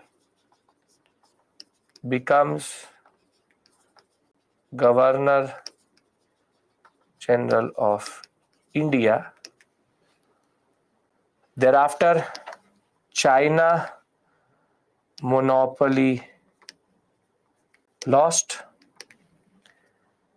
The law-making powers of Governor of Bombay and Madras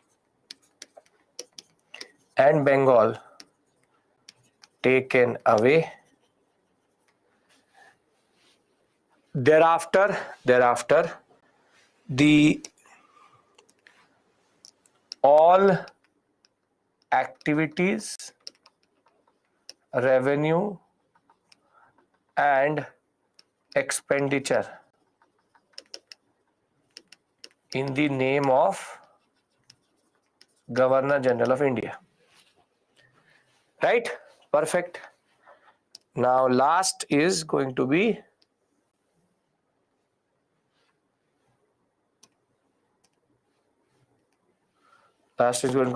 law member. I'll add that, no issues if you want to add that. You have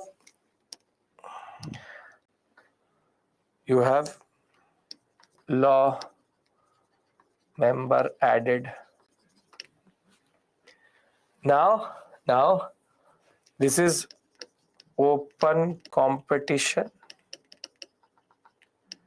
plus legislative and executive council separated, and no specific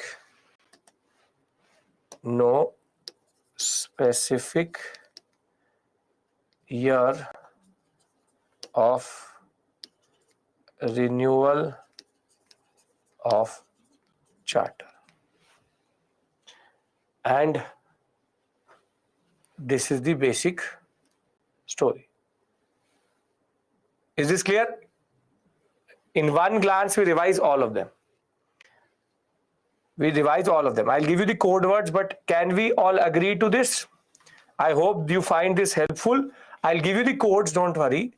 But first and foremost point is, are you able to summarize everything in one go itself? This is what we discuss, the first most important concept of constitutional development. Great. Now let's make the codes. Let's make the code and then change the topic.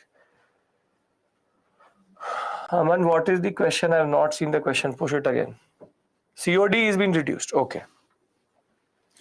So what are the codes? First code is 73 LCSC GGB plus 4. It is 84 BOC COD GGB plus 3. Then it is 93 5 lakh transfer plus Parliament power up, salary power from India. Thereafter 13 India gone, mission 1 lakh, and the legislative centralization is complete. Not complete, but here we had gone for missionary 1 lakh India. What is the sign is here. What was the code we made for 13? What did we made with 13? I want to be consistent. Yeah. We made DAPA, which is Law to Parliament. LAPA. So you have 1 lakh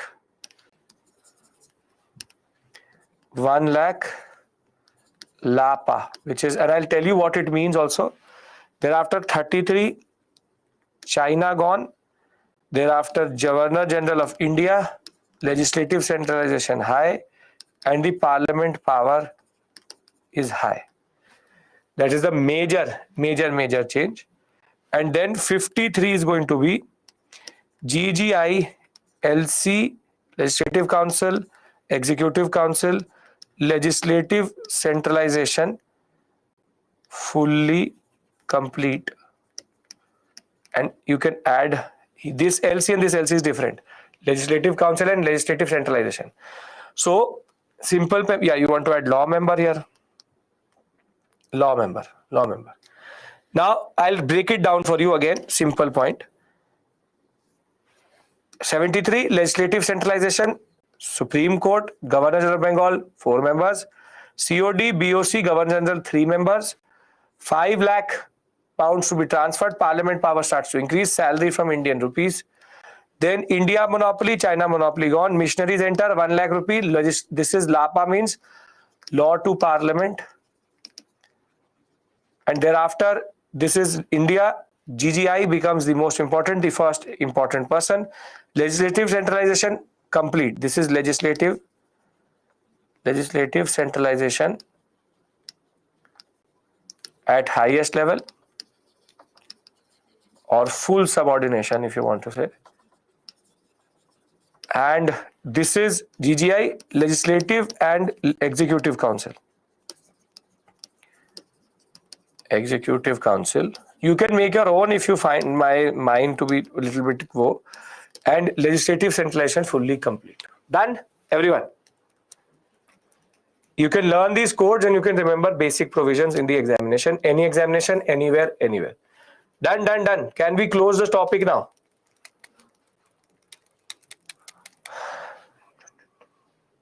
I would like to give you a mains question so that you understand what type of mains question is going to come. So mains question is going to be like this. The period between 1773 to 1850, 53 or whatever they write, and between to 1857 was the period of full, what is legislative centralization 53 is full complete. 1773 to 1857 was the period of rising power of the parliament, but decreasing power of the provinces in India. Comment. 250 words. Comment 250 words. Can you write this answer? It's asking you two processes together. How parliament is basically increasing its power, but at the same point of time, the provinces in India, which is technically Bengal, Bengal, Madras, and the Bengal, Madras, and Bombay sector losing power. So it's talking about legislative centralization and parliamentary scrutinization. Now, can we shift to the next topic and believe that from 1773 to 1833, there's a progressive taking away of power from the provinces. That is what is called as legislative centralization. Done. We have now discussed the larger concept here. After parliament is written, but. Simple point is you have to just look at this slide and remember it. And if you can remember this slide, all major provisions have been covered. Any other provision you find in any random book is immaterial. For us, this is the major concept itself. Right? Okay. Can we move on to social religious reform movement, part 1? Can we do that? We're now shifting the theme itself. Now, a little bit of more attention because we have to discuss something.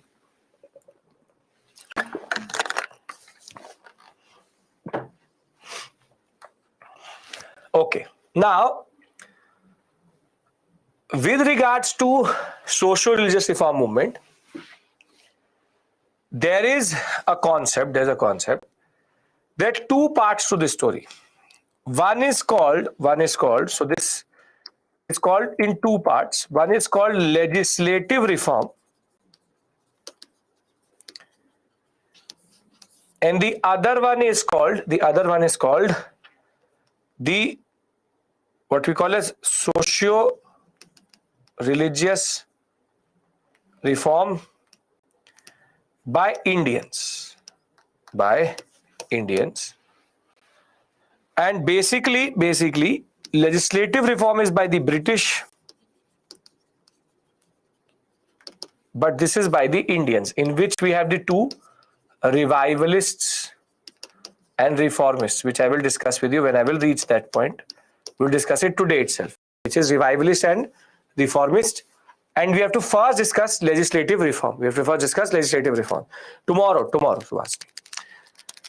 Now listen to me very clearly. First and foremost point is why the concept of social religious reform. And we will discuss everything. We will discuss Hindu reform, we will discuss Muslim reform, Parsi reform, Sikh reform, we will discuss everything. We will discuss that. Prashant, it happened in both. It happened in all religions in India. So, basic point is, what was the point of all of this? What was the point of all of this? And here comes basically the moral justification. Moral justification of British rule. And basically the British argued that we were barbarians. We were barbarians. And we needed to be civilized. We needed to be civilized and had to learn the ways of the West. But the master stroke which the British played was that we said, no, we also have a very, very beautiful, very imperious, very powerful culture. So the British said that if any marker, the marker or the indicator of civilizational greatness and superiority, they said is the condition of women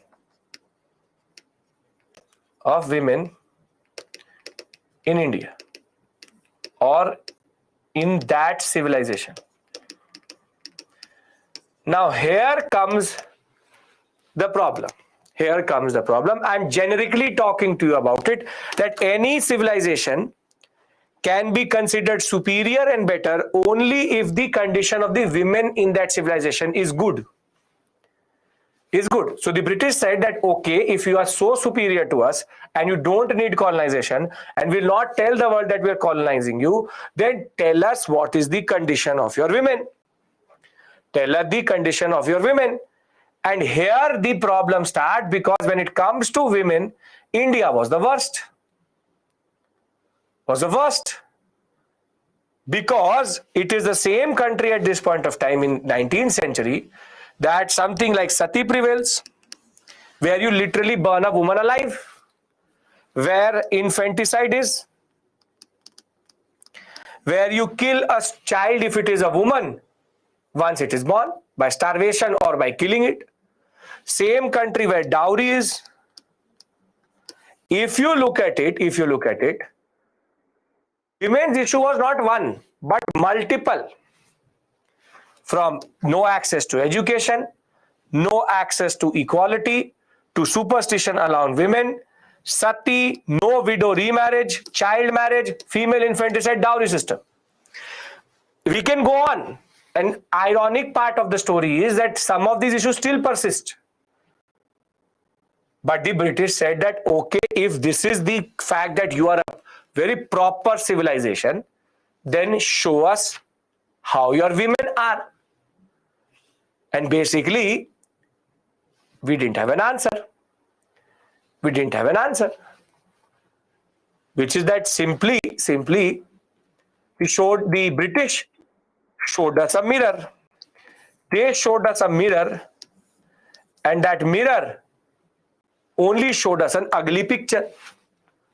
An ugly picture of a society which never ever gave respect to its women, which never ever gave any power to its women, not even economic access, and nothing at all. As much as you deny it, don't like it, don't want to hear it, that is the truth in India. The simple point of the matter is that in 19th century India, the British said, our justification for rule is that you are a civilization which only subordinates your women. Though the British are not any better, They have Victorian notions. There is also subjugation. But they will show us the mirror by saying that at least we don't burn our women. And the most important critique will come from missionaries. The missionaries will go on into the villages, will go on into the society, and the missionaries will start to point out that there is major barbarity when it comes to women. The basic point is that the British will reveal a major undercutting underbelly of Indian society, which was that women were in a very pathetic situation. And now the British got its moral justification. We gave them the moral justification to argue that yes, we are colonizing you because you are not a superior civilization, you are an inferior civilization to us because your women are a marker of that inferiority. It's a hypocritical statement, but it was true at that point of time, and Indians did not have an answer to that. And therefore, this is the context in which basically the British will create a lot of pressure or a lot of public opinion in Europe, in the world, that India needs colonization because India does not treat its women in the right way. So are you able to understand that basically the way the British use this concept is to argue that we are here because you are barbarous. Are you able to understand this? So no denying that basically when it comes to our women, and not even when we talk about depressed classes, untouchability, exploitation, lack of education, poverty, lack of access to pilgrimage centers, lack of social mobility. If you look at it, the depressed classes, which is the lower varnas itself, and the lower caste and varnas itself, and women, India has no justification at all. No justification at all. So now it is in this context that the first intervention which came from the British. But there was a hesitation. And we need to talk about it. Are we able to agree to this point that there is a discourse which the British, or a discussion which the British create around the world in India and give us a report card which is only a big fail? Big fail. Prashant will discuss it in ancient India, not discussing it here. It's a big fail. Not even an F, minus 100 out of 100. Not even 0, minus 100. Now, the Orientalists, if you remember, were like, let it be, we are not here to do social change. Whatever they do, let them do. We are here to exploit. Least intervention, no rebellion. Orientalists initially, till 1830, the period of 1765 to 1813, they will literally not do anything. And even if they will do it, they will do it after a lot of hesitation. However, what will happen is that, yes, Jay, in a way, what will happen is that there will be a new force which will come to India in the form of the evangelicans. Evangelicans are nothing but Christian missionaries who will come to India and then start to say to the Orientalists that you are useless. That you are literally useless because you see that wrong is happening. You see that children are married. You see that women are being burned. You see that children are being killed. But you still choose to not do anything. Still choose to not do anything.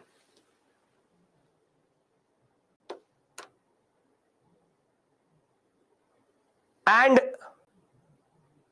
now the tide will turn. The tide will turn when the utilitarians will appear in India.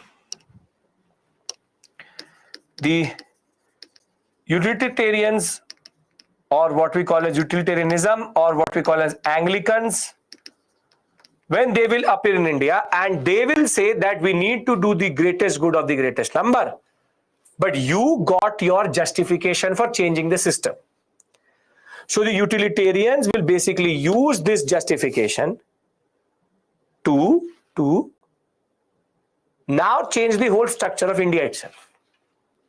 So when we talk about the discourse, Orientalists will say no intervention. The utilitarians will say maximum good of the maximum number, we need to reform. Let us use this moment to change India. And there will be debate over what should we reform or not. Should we reform or not? And whilst Hastings government will not do very cautious intervention, there will be a rising critique of the Orientalists that you need to modernize and westernize India. And once the evangelicals, the missionaries will start to attack Hindu superstition, adultery, tyranny, not Hindu, Muslim, all. That will be the context in which now there was enough force to change something. So the British, though, were very, very cautious. When we talk about legislative reform, they very cautiously only touched 3 areas: infanticide, sati, and slavery. They did not touch anything else. Whatever was there thereafter was basically in the concept of we taking up initiative, which I will talk about. We taking up initiative. Now the simple point of the matter here is that now let us discuss the early intervention. Are you able to create a chain of thought that how there's a critique which is given, thereafter Anglicanists, the Orientalists sit with this issue, but the utilitarians give the push to change things in India. Are you able to understand this concept? Because this is what will come in the examination. The British intervention into certain issues. Now, the first and the most important concept is the first thing which they interfered in is called infanticide. Now, what does infanticide mean?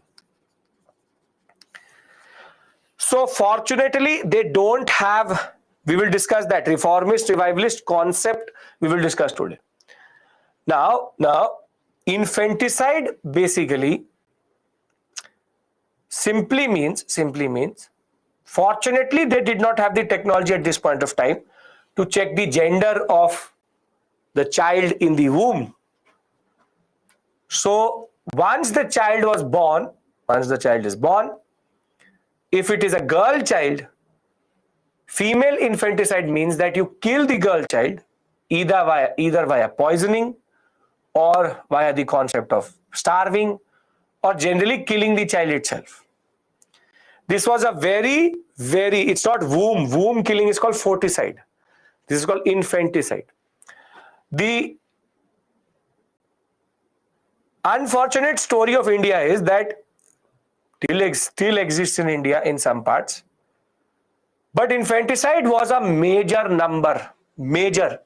issue, because we tend to create burden on families, or the whole social structure was structured in such a way that women were considered to be a burden on society, unfortunately. And that in turn led to the preference of the male child. and that manifested itself in the form of infanticide. Now, there is no justification, and if you're here to justify, then there's a problem in you itself. But there is no justification for infanticide. The British were cautious in their approach. The British were cautious in their approach, in the sense that they did have efforts. For example, Jonathan Duncan tried to curb this via monetary compensation, that we will give you money if you have a girl child. William Carey, again a British officer, he consulted the Hindu Pandits about infanticide, and this is a very important concept which is there, that the British always checked that the concept or the practice did not hurt the religious sentiment.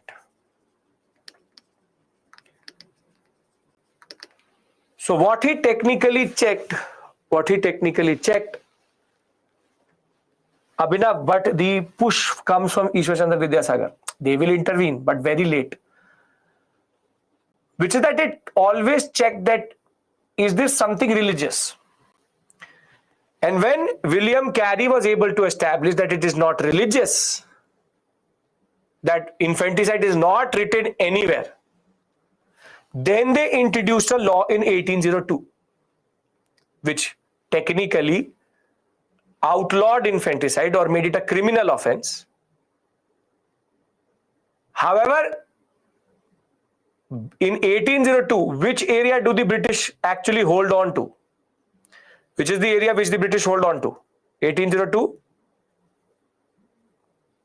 basic area.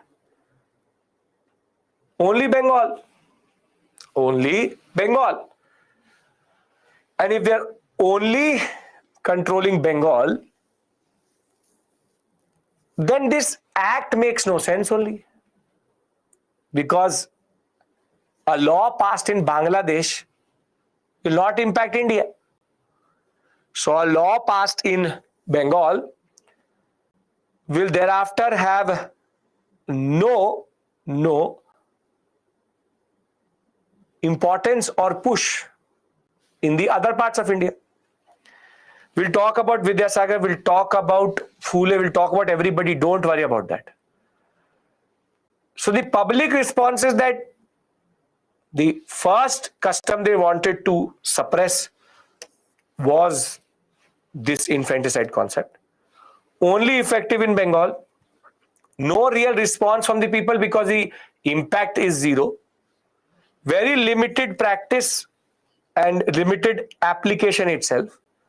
Therefore, this act was just an eyewash. It's literally a drama, has no real force.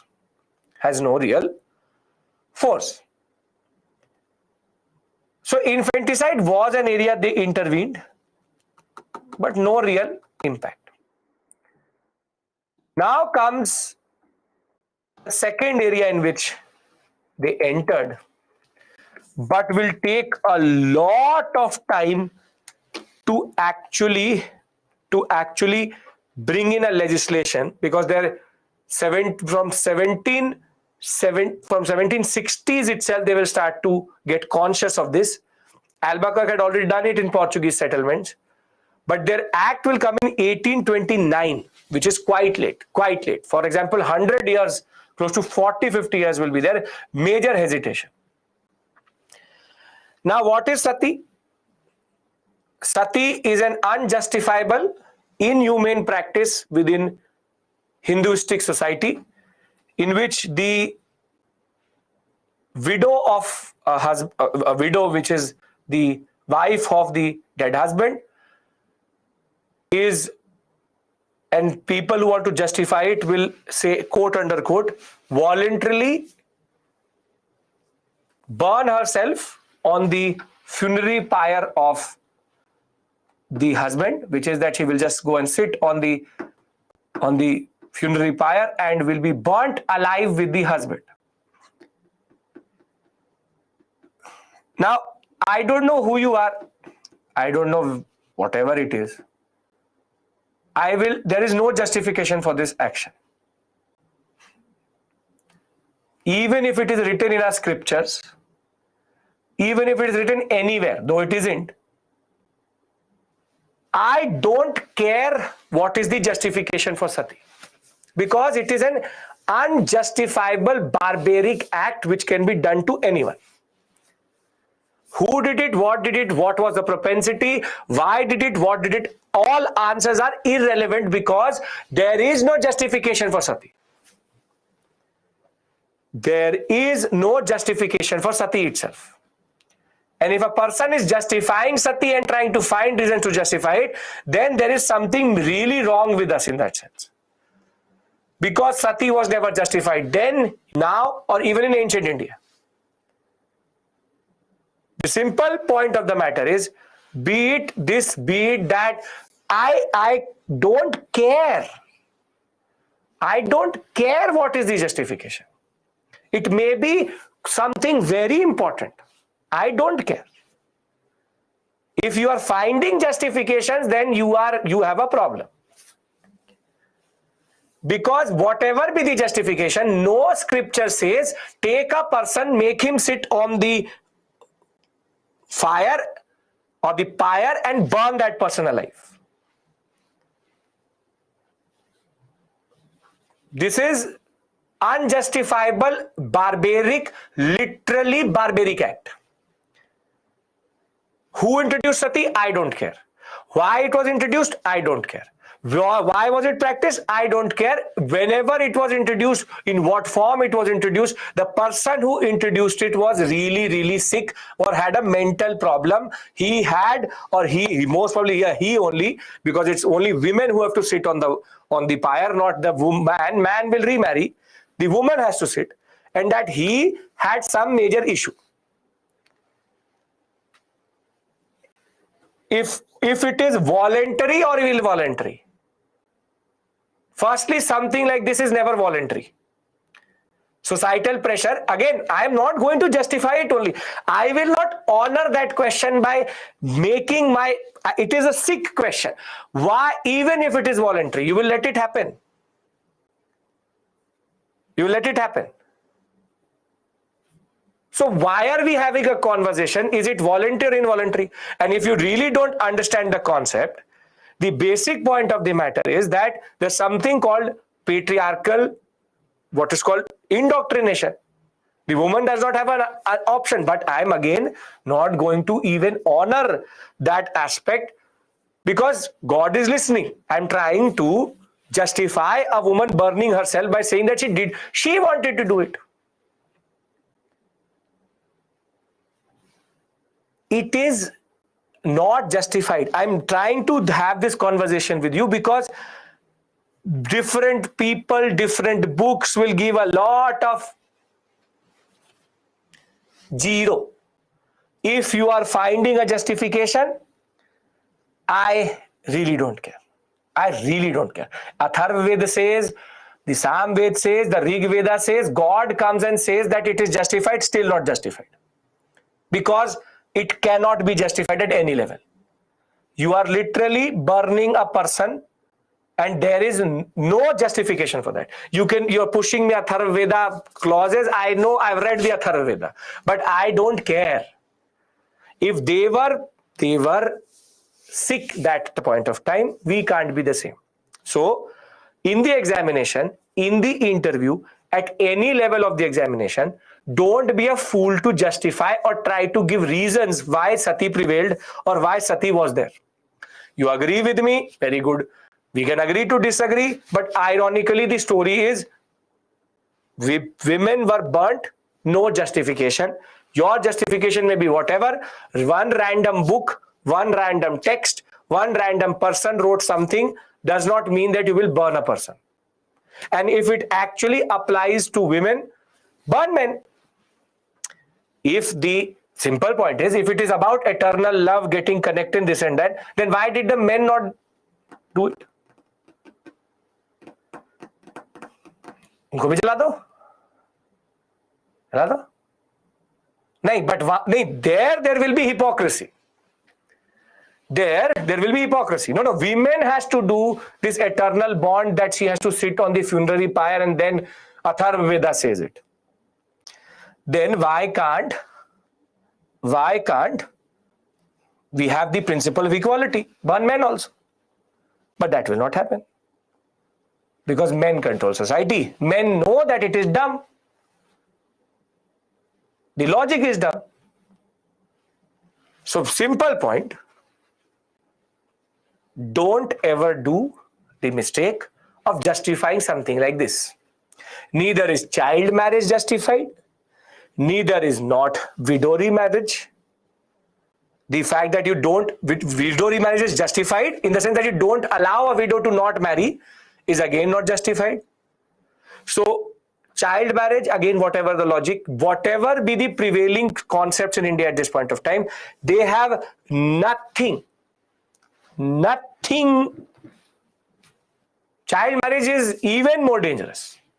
This is the worst. That is also equally dangerous, whatever be the case. So I think we all can agree, and I can move on to the fact how was sati abolished. That, be it a historian, be it a politician, be it the book itself, be it Vedas, be it Upanishads, be it Puranas, it is an unthinkable, worst form of barbaric act which can be performed by men or women or a society. Ironically, men and women both did it, and it is not justified at any level. Can we move on? Okay, perfect. So we all are on the same page with regards to this. I don't care what is the justification. It is wrong. Okay, perfect. Now,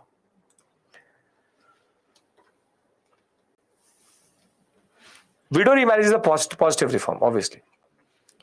Now, when it came to sati, see, sati is something which even Akbar, Jahangir, the Sikh rulers, Sikh gurus, the Marathas tried to curb. It was a prevalent practice since early medieval period. But the British were very cautious about what they need to do with regards to sati, because they were not very sure that is it a religious practice or not a religious practice. And basically, one man will literally convince the British that you abolish it, nothing will happen. And that one man, the father of Indian Renaissance, Raja Ram Mohan Roy, was able to convince, Bentinck was able to convince the British, you abolish it, it has no religious connotation or religious sanction. And this is the standard story of what we call as the early intervention or the intervention of the British itself, is that they're very, very cautious that what if the rebellion is going to happen. And sati is that intervention which took a lot of time. So if you look at sati, 5th, 6th, 9th century concept of prevalent in all varnas, all castes, self-immolation of a widow along with the funerary pyre of her husband. 16th century onwards itself, be it Akbar, be it Jahangir, be it Guru Amar Das, be it Ahilya Bai, very important Maratha chief, the Peshwas, king of Tanjore, Portuguese, Albuquerque, all tried to discourage this practice. The first major intervention of the British in this area is going to be in 1789 by the collector of Shabad, Brooke, to stop or disallow sati.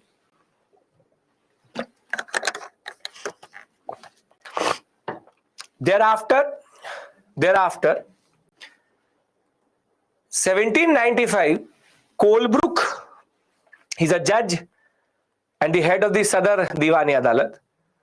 He also argued and demonstrated that the practice was not something which was sanctioned by the Vedas, so therefore we can intervene. But this period, 1890, and this period, all of this period, there's a hesitation. There is a hesitation. hesitation. By 1797, the Midnapur district collector stopped the burning of a child widow. Even more horrific. In 1805, Wellesley conducted a court inquiry and found that sati was widely practiced, and any measure to abolish it would create dissatisfaction. And this is what Wellesley blunder will do, is that now the British for 20 years will have a fear. Will have a fear that maybe if we abolish sati, the whole society is going to come after us. Fear of rebellion. Now in 1818, Raja Ram Mohan Roy will now then start his campaign against sati. And by 1819 and 21, two judges of the Supreme Court pleaded that sati should be abolished. Once enough pressure will be created and Raja Ram Mohan Roy will succeed in his campaign, this issue will go to the Court of Directors and the Board of Control, rather the Board of Control. And the Board of Control will say that you can abolish it. It is something which is not justified. And therefore, once encouraged by the Court of Directors and the Board of Control both, the practice will be banned by Bentinck in 1829, and it will be made a practice which is revolting to human nature, punishable by criminal offense, illegal, and all government servants and zamindars would be accountable if it happened in the area itself. Albuquerque does not matter to me. He is not a Britisher. He did what he did in Goa. For 10 kilometers he did it. Thereafter he didn't. He's not in Albuquerque is not in the story. He's a Goa, 40 kilometers he did it. Thereafter it's all British territory. Simple point of the matter is that the British will hesitate, and that hesitation is where our Indian reformers will come in, because the British did not want to touch the society too much. And as it is in 1857, there will be a revolt. Thereafter, the British will stop touching the social issues itself. They'll literally stop touching social issues because they will feel that that was the reason for the 1857 revolt. Now, the next intervention comes in slavery. Sati is clear, everybody? Clear. Same Colebrook, very important story. Colebrook is one person who wrote what is called the history of Gentoo law. Gentoo is the English pronunciation of Hindu law. He wrote the book on Hindu law, the history of Gentoo law. Sati regulation enforced in all presidencies, but you again can understand one thing, that British control is still limited. Is very, very limited. So again, it will only happen in Madras, Bombay, Bengal, but still princely states, everywhere else it will still happen. Okay, now the next intervention is slavery. Slavery, if you remember, was a clause in the 1833 Act, but the Act did not do anything. The real act which actually abolished slavery in India was in 1843, not 1833. It was only a clause that they should discourage it. The real act comes in 1843. Now, why is this important? Because you need to understand one thing very clearly. Slavery in India was very different to slavery which existed across the world. Slavery in India was something which I will discuss with you, and I will teach you something linked to the Vedic period itself, which is called the Dasa-Dasi tradition. It's literally Dasa-Dasi tradition. And in India, it was like a debt-based slavery. If you can't pay off, work for me for free. So you pay off your debt via bigar, or what we call as the concept of slavery. In India, people used to do for ritualistic merit free work also. For example, you would have seen very, very wealthy men and women work in temples for free so as to get ritualistic merit. Slavery in India was a standard thing that you ate in a restaurant, you didn't have the money, so they're making you wash the dishes. That is basically slavery in India. It's not a proper institutionalized concept. You pay off your debt, you automatically become free. Now, the other notion of slavery is much different. The other notion of slavery is much more different, which is called black slavery, which is how the English took from Africa slaves to America. Black slaves, black Africans, and there they were literally beaten up, killed. The concept of chattel, property-based slavery. The human was a property. So the slavery concept for the world was very different, for India was very different. And that is why the intervention into India was also late.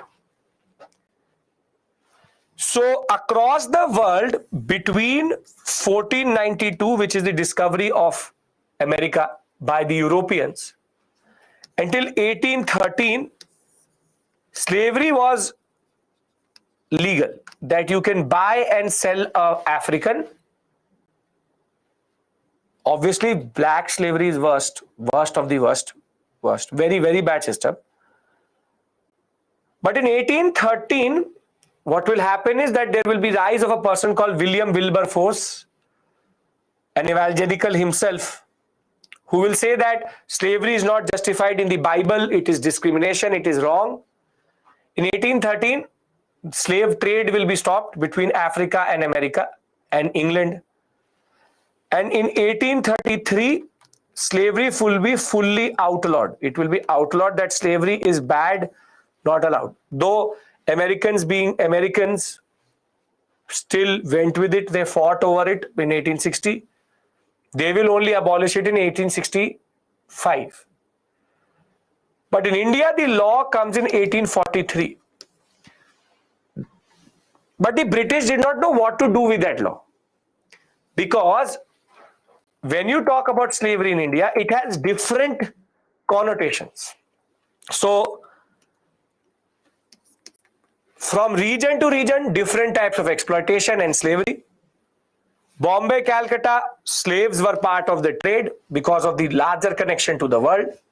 However, in Madras, there's a concept of predarial slavery, which is that you work for the land for free so as to restore its fertility, something which you do voluntarily. Arabs had brought in slaves into India, and a lot of people during famines were pushed into slavery. But this is not the slavery which the British actually think and what it is. It is a totally different concept itself. And when the Wilberforcian push will come through, British will look at slavery in India.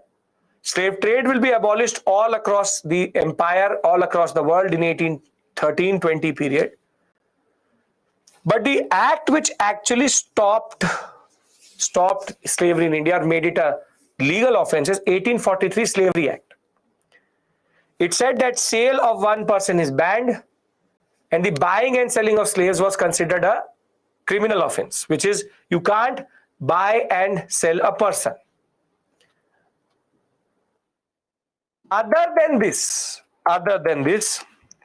the British will just introduce a small act called Widow Remarriage Act after a lot of pressure. But the British will stay away. The British will stay away from the reformist agenda. But there's a second part to this story which I want to discuss with you. So early intervention, William Wilberforce is an evangelical British reformer, talks about badness of slavery. What do you need to learn out of it is that if I ask you, discuss the importance or significance of legislative intervention of the British in matters of reform, you can write that type of question.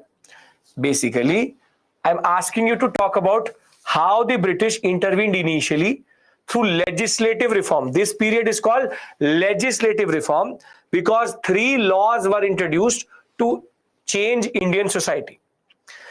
The questions will not come from this area too much, but I have to do it with you.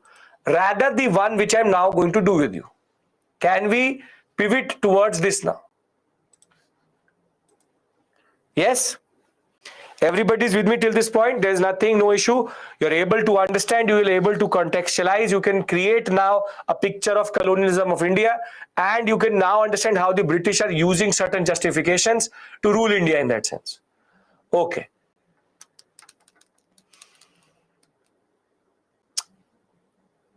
Now, basically, the British showed us a mirror.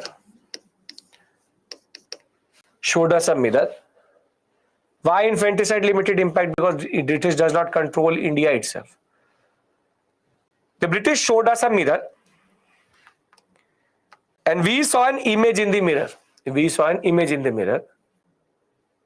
But the British were not ready to change the reflection. They were not ready to fully change India itself.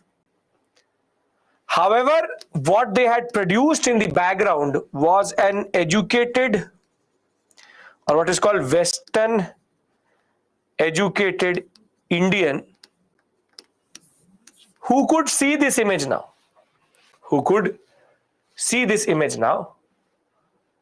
And he wanted to take up the mantle, the concept that I will change India and we will change India itself. So via the education policy and the repeated humiliation of the Indian civilization by the British, the Western educated Indians were now ready to take up the task to reform India, and that is called the socio-religious reform movement. So if somebody asks you why did the socio-religious reform movement happen, the reason is very simple, because the British created a strata of Indians, the Western educated Indians, which were now ready to challenge the notion of the British about the issues in Indian society, and also had the understanding in how they could do it. Basically, the British, as much as they wanted, the utilitarians wanted a loyal section in the society, this whole Western educated elite concept is going to mostly backfire on the English, because these same Western educated Indians are going to become nationalists also, but right now they are going to be a reformist in the story. So when we talk about reformism in India, when we talk about the reasons, which is called Indian reformist concept, there is an interlocked set of reasons that produced it. First is the pessimistic attitude of the British and the Christian missionaries towards us. Western culture people wanted to oppose. There was a lot of critique which the British were creating. Therefore, this is what generates anger. This is what generates the motivation for reform. That basically the British ridiculed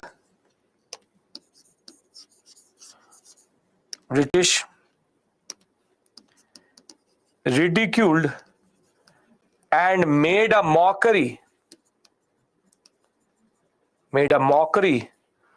of Indian society. Why Britishers started and led the reformists? They don't want good for India, right? Yes, they don't want good. So that is why they touch two things and they leave it. The basic point of the matter is that the British did not see, again, this is an unintended consequence. The British had to do something to show that they were doing something in India. You need to understand is that the British was still not doing this for the right reasons. They were literally helping the reformist agenda because they wanted to say that we are here for good. The way you give prasad to God just before the examination, the ulterior motive is something totally different. It is not that you really want or have become spiritual because you want to pass. Same way, the purpose here is totally different. The British supported the reformist agenda. The British supported all of this because they needed to create a drama that we are here to change India. But they did two dramas and thereafter they became too cautious. But the unintended consequence of this drama is that Indians became conscious of their own problems. Basic point is that we became now conscious of our own problems. So it's all politics. British never do anything without a motive. So this is, see, British, as I said, is all politically motivated. It's all politically motivated reform. But now we become conscious. We become conscious of our own evils. Somehow we needed to see this mirror. We can just say one thing, whatever be the unintended consequence, the British at least showed us this mirror and we needed to see this mirror. And once people saw the image in the mirror, it was something which we needed to intervene into. So the Indian social religious reform movement is an unintended consequence of British rule in India. Understand this. The British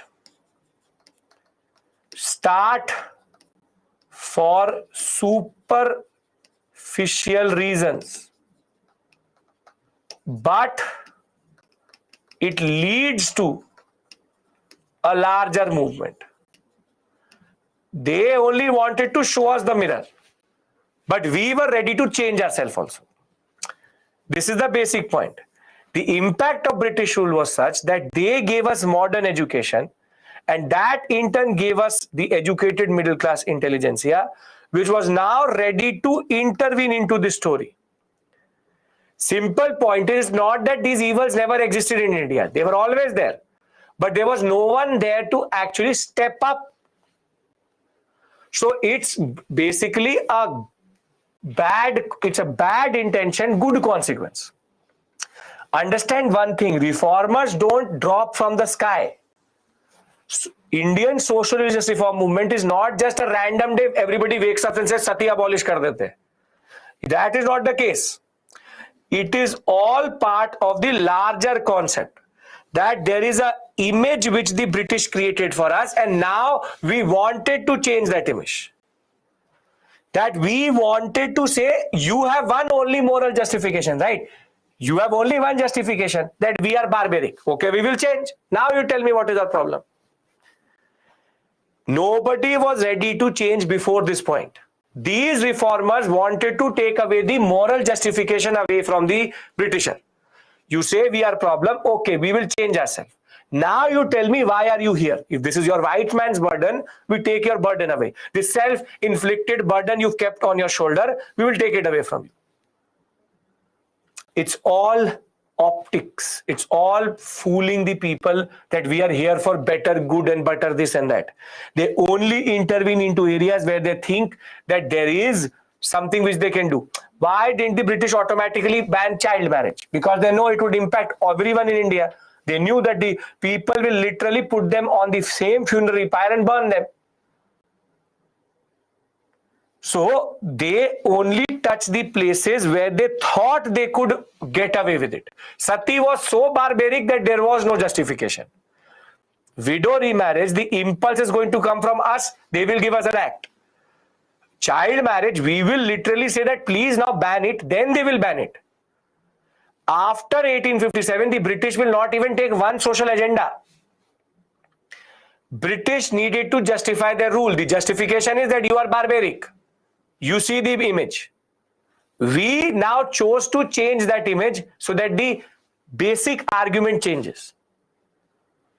Are you able to understand this concept, how it's a larger psychological drama which the British is doing? Right? Moral justification, you are barbaric. We said, okay, give us that image, we will change it. And that is the reformist, or what we call as social religious reform movement in that sense. Pessimistic agenda is that they wanted to not do anything. They were like, nothing can happen of India. We said, we'll change India. We'll change India. If they ask you the reasons for the social religious reform movement, you will be able to create this image in the answer.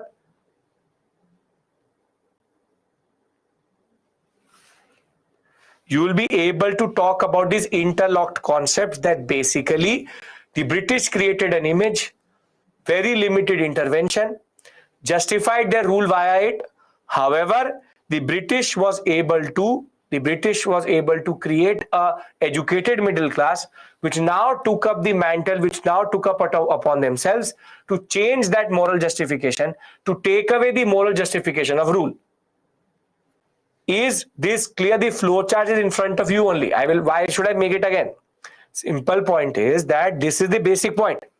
Are you able to understand this? Can we now go to a very important concept I need to discuss with you?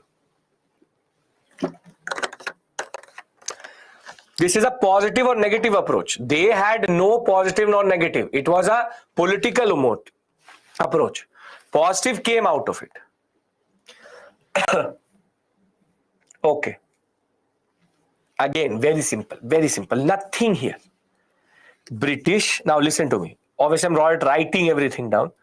British created an image to justify Indian rule or their rule in India. They said this can never change. That is why the British are here. They do limited intervention to do drama. We say, okay, we'll take this image and we'll change it. And now Indians who are now created by the educated Western class or Western education will now take the mantle to change this image so that the moral justification goes away. So as to prove to the world that the British are only doing a drama. Are you getting my point now? Give advantages and disadvantages to the British. Give advantage and disadvantage to British means I am not getting it. It's a British moral justification which they take away. Can I move on? There is nothing here. It's a very simple point. Simple point.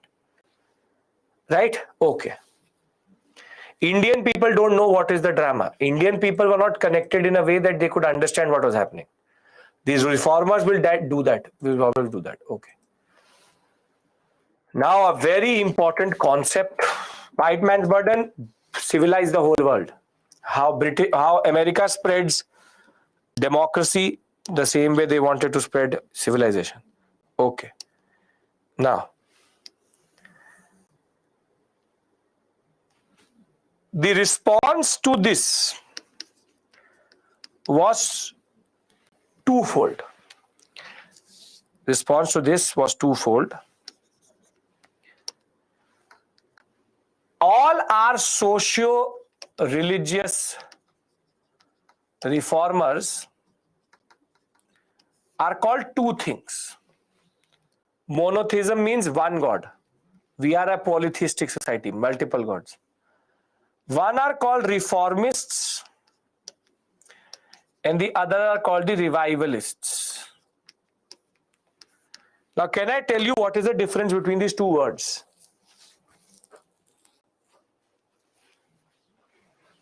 Now, please understand this. It's going to be an example which you can connect with and you will automatically understand.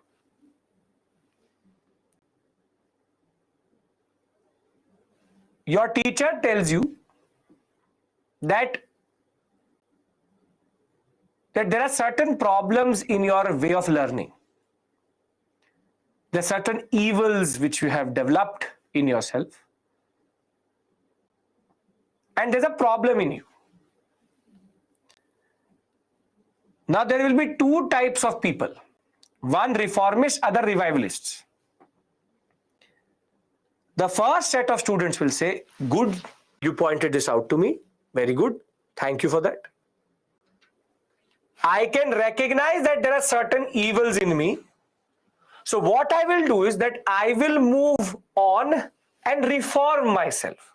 I will reform my technique, and I will move on. I will look forward and I will rather reform myself. Yes, my method was a problem. In the original form also, I have these issues. You have been able to point this out to me. I will reform and move forward. I will change myself. I will change myself for the better, and change both want.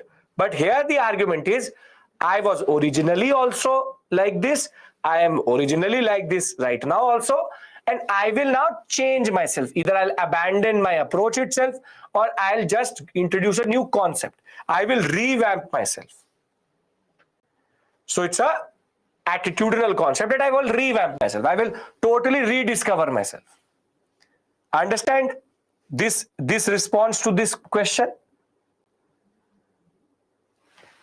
But some of you will say the following. You will say that the problem is not in me. The problem is in you. You taught me wrong. You are the problem. I originally was a very good learner. You corrupted me. You corrupted me. All what you see today is a corruption of the original pure learner, the genius in me, and you have distorted me. So I will not reform myself. I will revive back my old form. I will revive my old form back. I will not reinvent.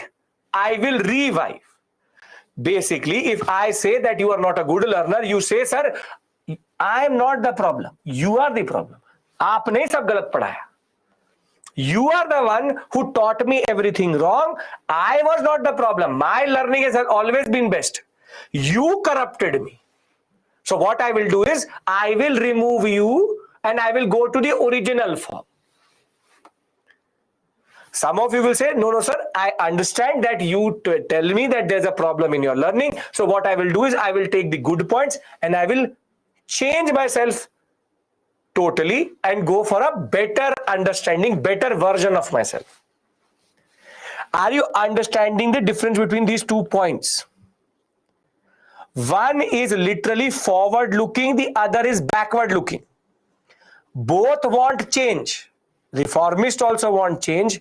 Revivalists also want change.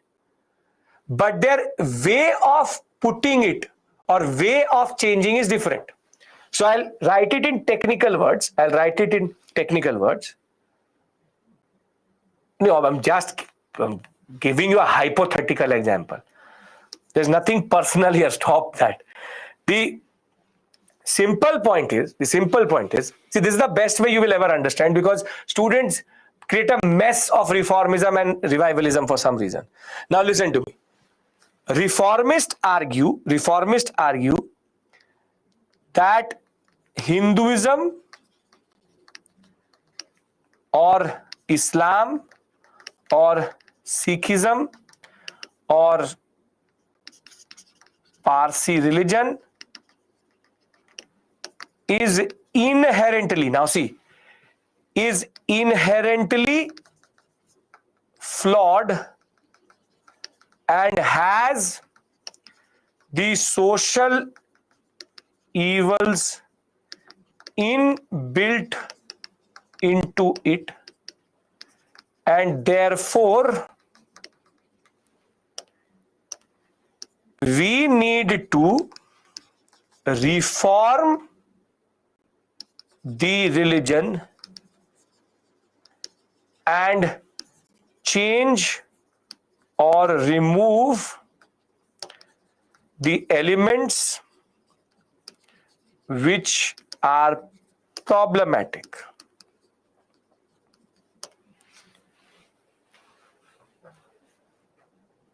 Now, second is, they argue that Hinduism, Islam, Parsi religion, which is Zoroastrianism technically, and Sikhism Now you see how the argument changes. Are inherently superior and uncorrupted by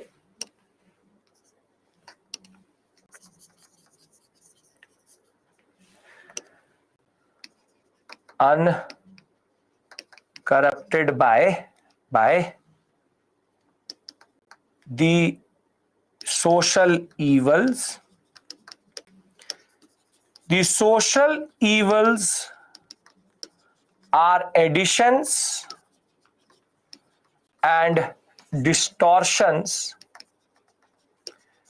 which have happened over a period of time. Therefore,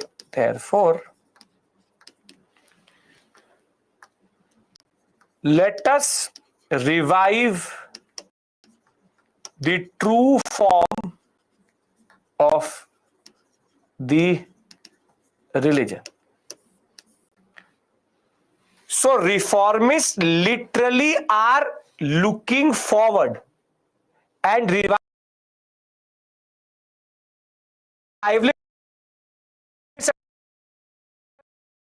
looking back. I'm audible, I'm visible. I know. Wait.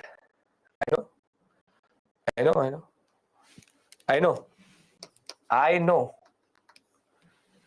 No issues. I know. Let me refresh. Now I'm better. I know. I have a preview there, don't worry. When I said backward, then I never came forward only. So I know. I said this and then did this, never came forward only. I know. Don't worry. So what I was saying was reformists literally look forward and revivalists look backward. The fact of the matter is they are the coin is the same, which is change. There are two sides to it. One say go back to original Vedas or go back to the original form of Hinduism. Some say no, have to move beyond what it is. Have to move beyond what it is. But the problem of India or Indian socialist reform is the reformists from time to time sound like revivalist only. And for example, the best example of this going to be Swami Vivekanand. Swami Vivekanand, he sits in between, which is that in certain things he will say that westernization, modernization is important. But in certain things he will say that certain rituals are also important. So basically, there's a clear-cut definition in the way we see them, but they do cross this border from time to time. There's not a watertight compartment. In revivalists, in reformists, there are a lot of reformists.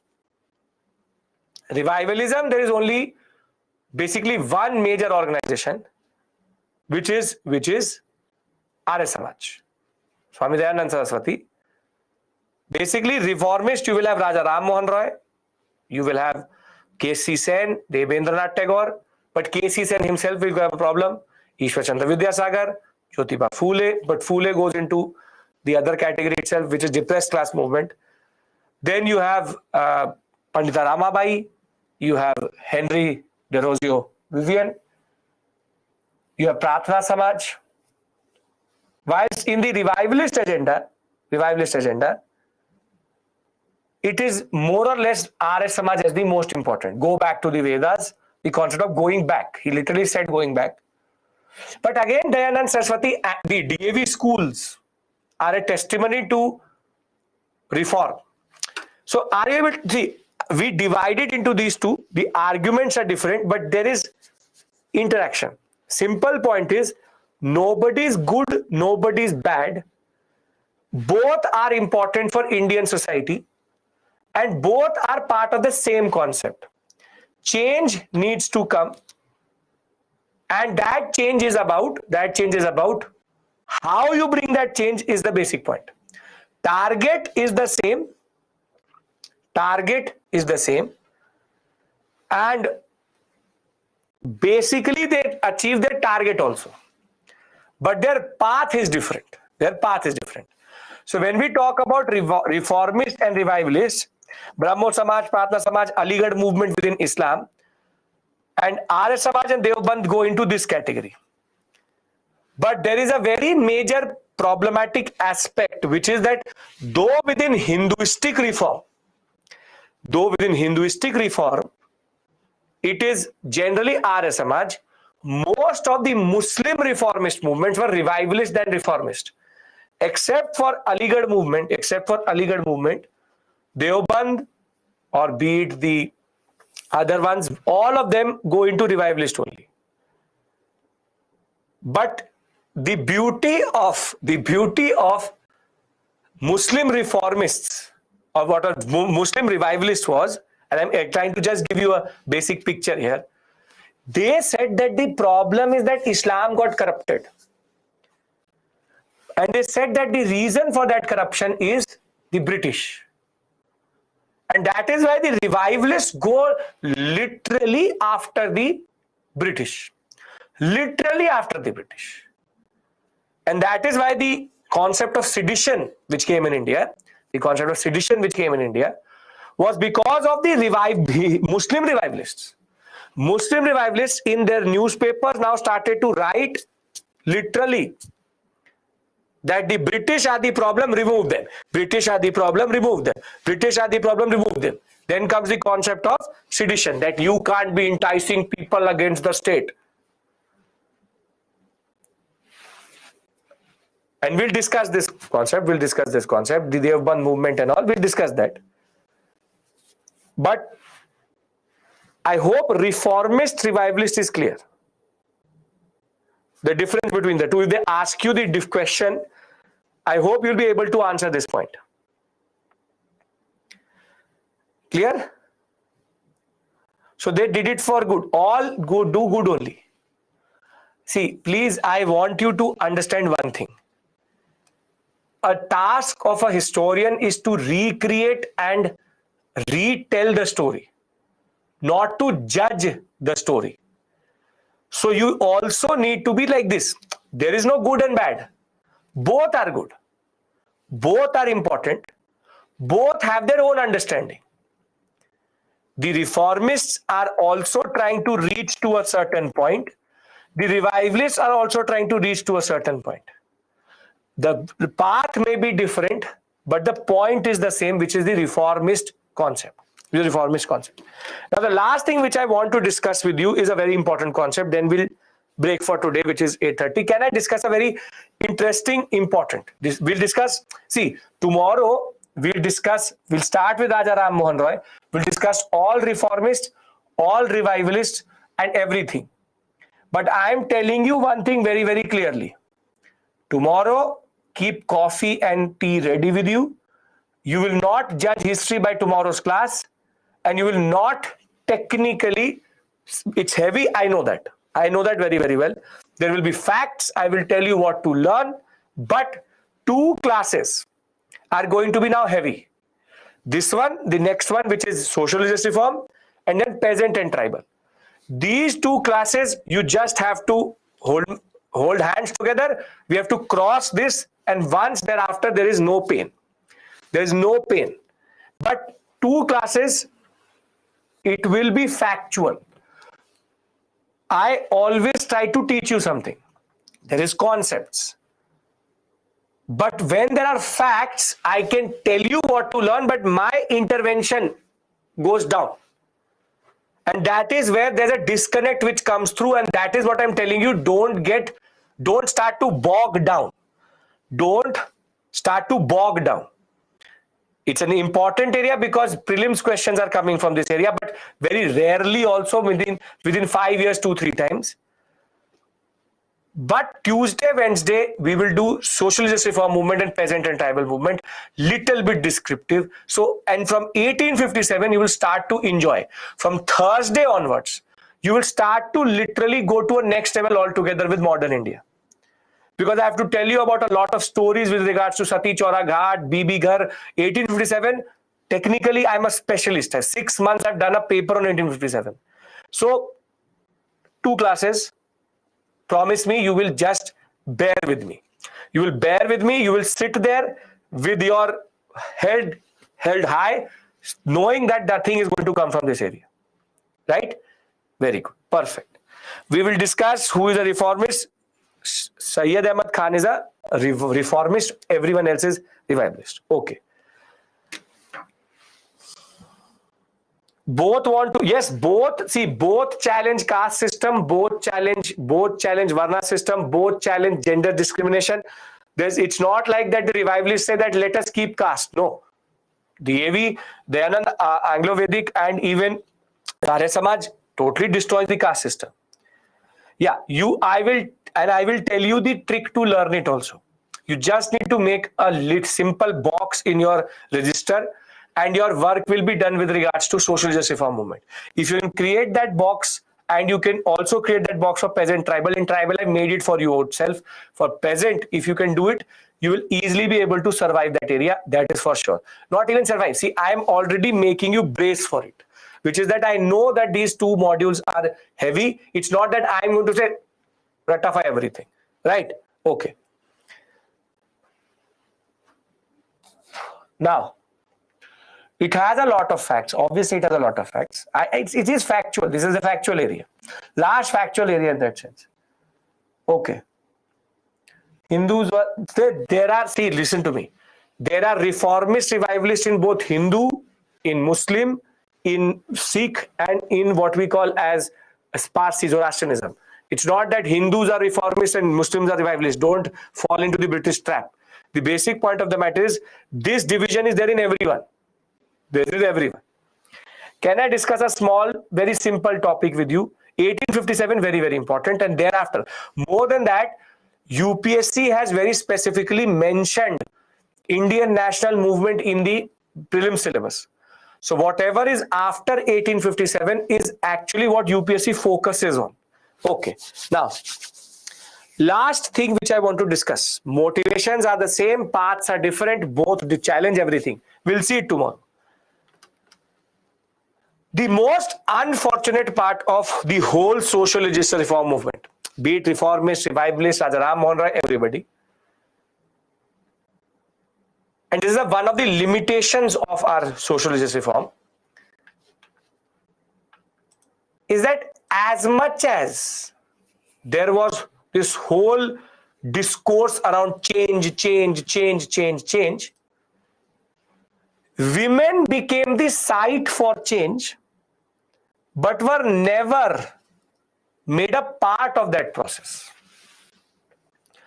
There's a very interesting article, a very interesting historian called Lata Mani, and she argues that women were the site of change. Infanticide, sati, the concept of widow remarriage, the concept of child marriage, the concept of forticide. They were the site of change. We need to change women. But the most unfortunate part is that the whole story, you will have 3 women who actually became a process of it. Basically, women were the part of the change, but never became the process of the change. Basically, women reformers are extremely rare. Extremely rare, and that too, they are the, for example, Ramabai Ranade was the wife of Pandit M.G. Ranade. So the ironic part of the story is that women were the site of change, but never the part of change. I'll give you a very simple example. For example, in America recently, you would have heard something called Roe v. Wade. Roe v. Wade got cancelled, right? Roe v. Wade is something related to abortions in America. Now, the ironic part of that story is that who gets abortions? Women. Who does it impact? Women. Who should be the stakeholder? Women. But the decision on abortion was taken by a panel on which there were 9 men and 1 woman.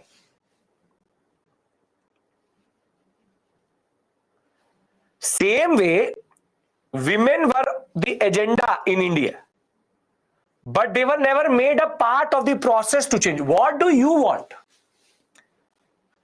I know that you do not need child marriage, but nobody asked the woman, what do you want?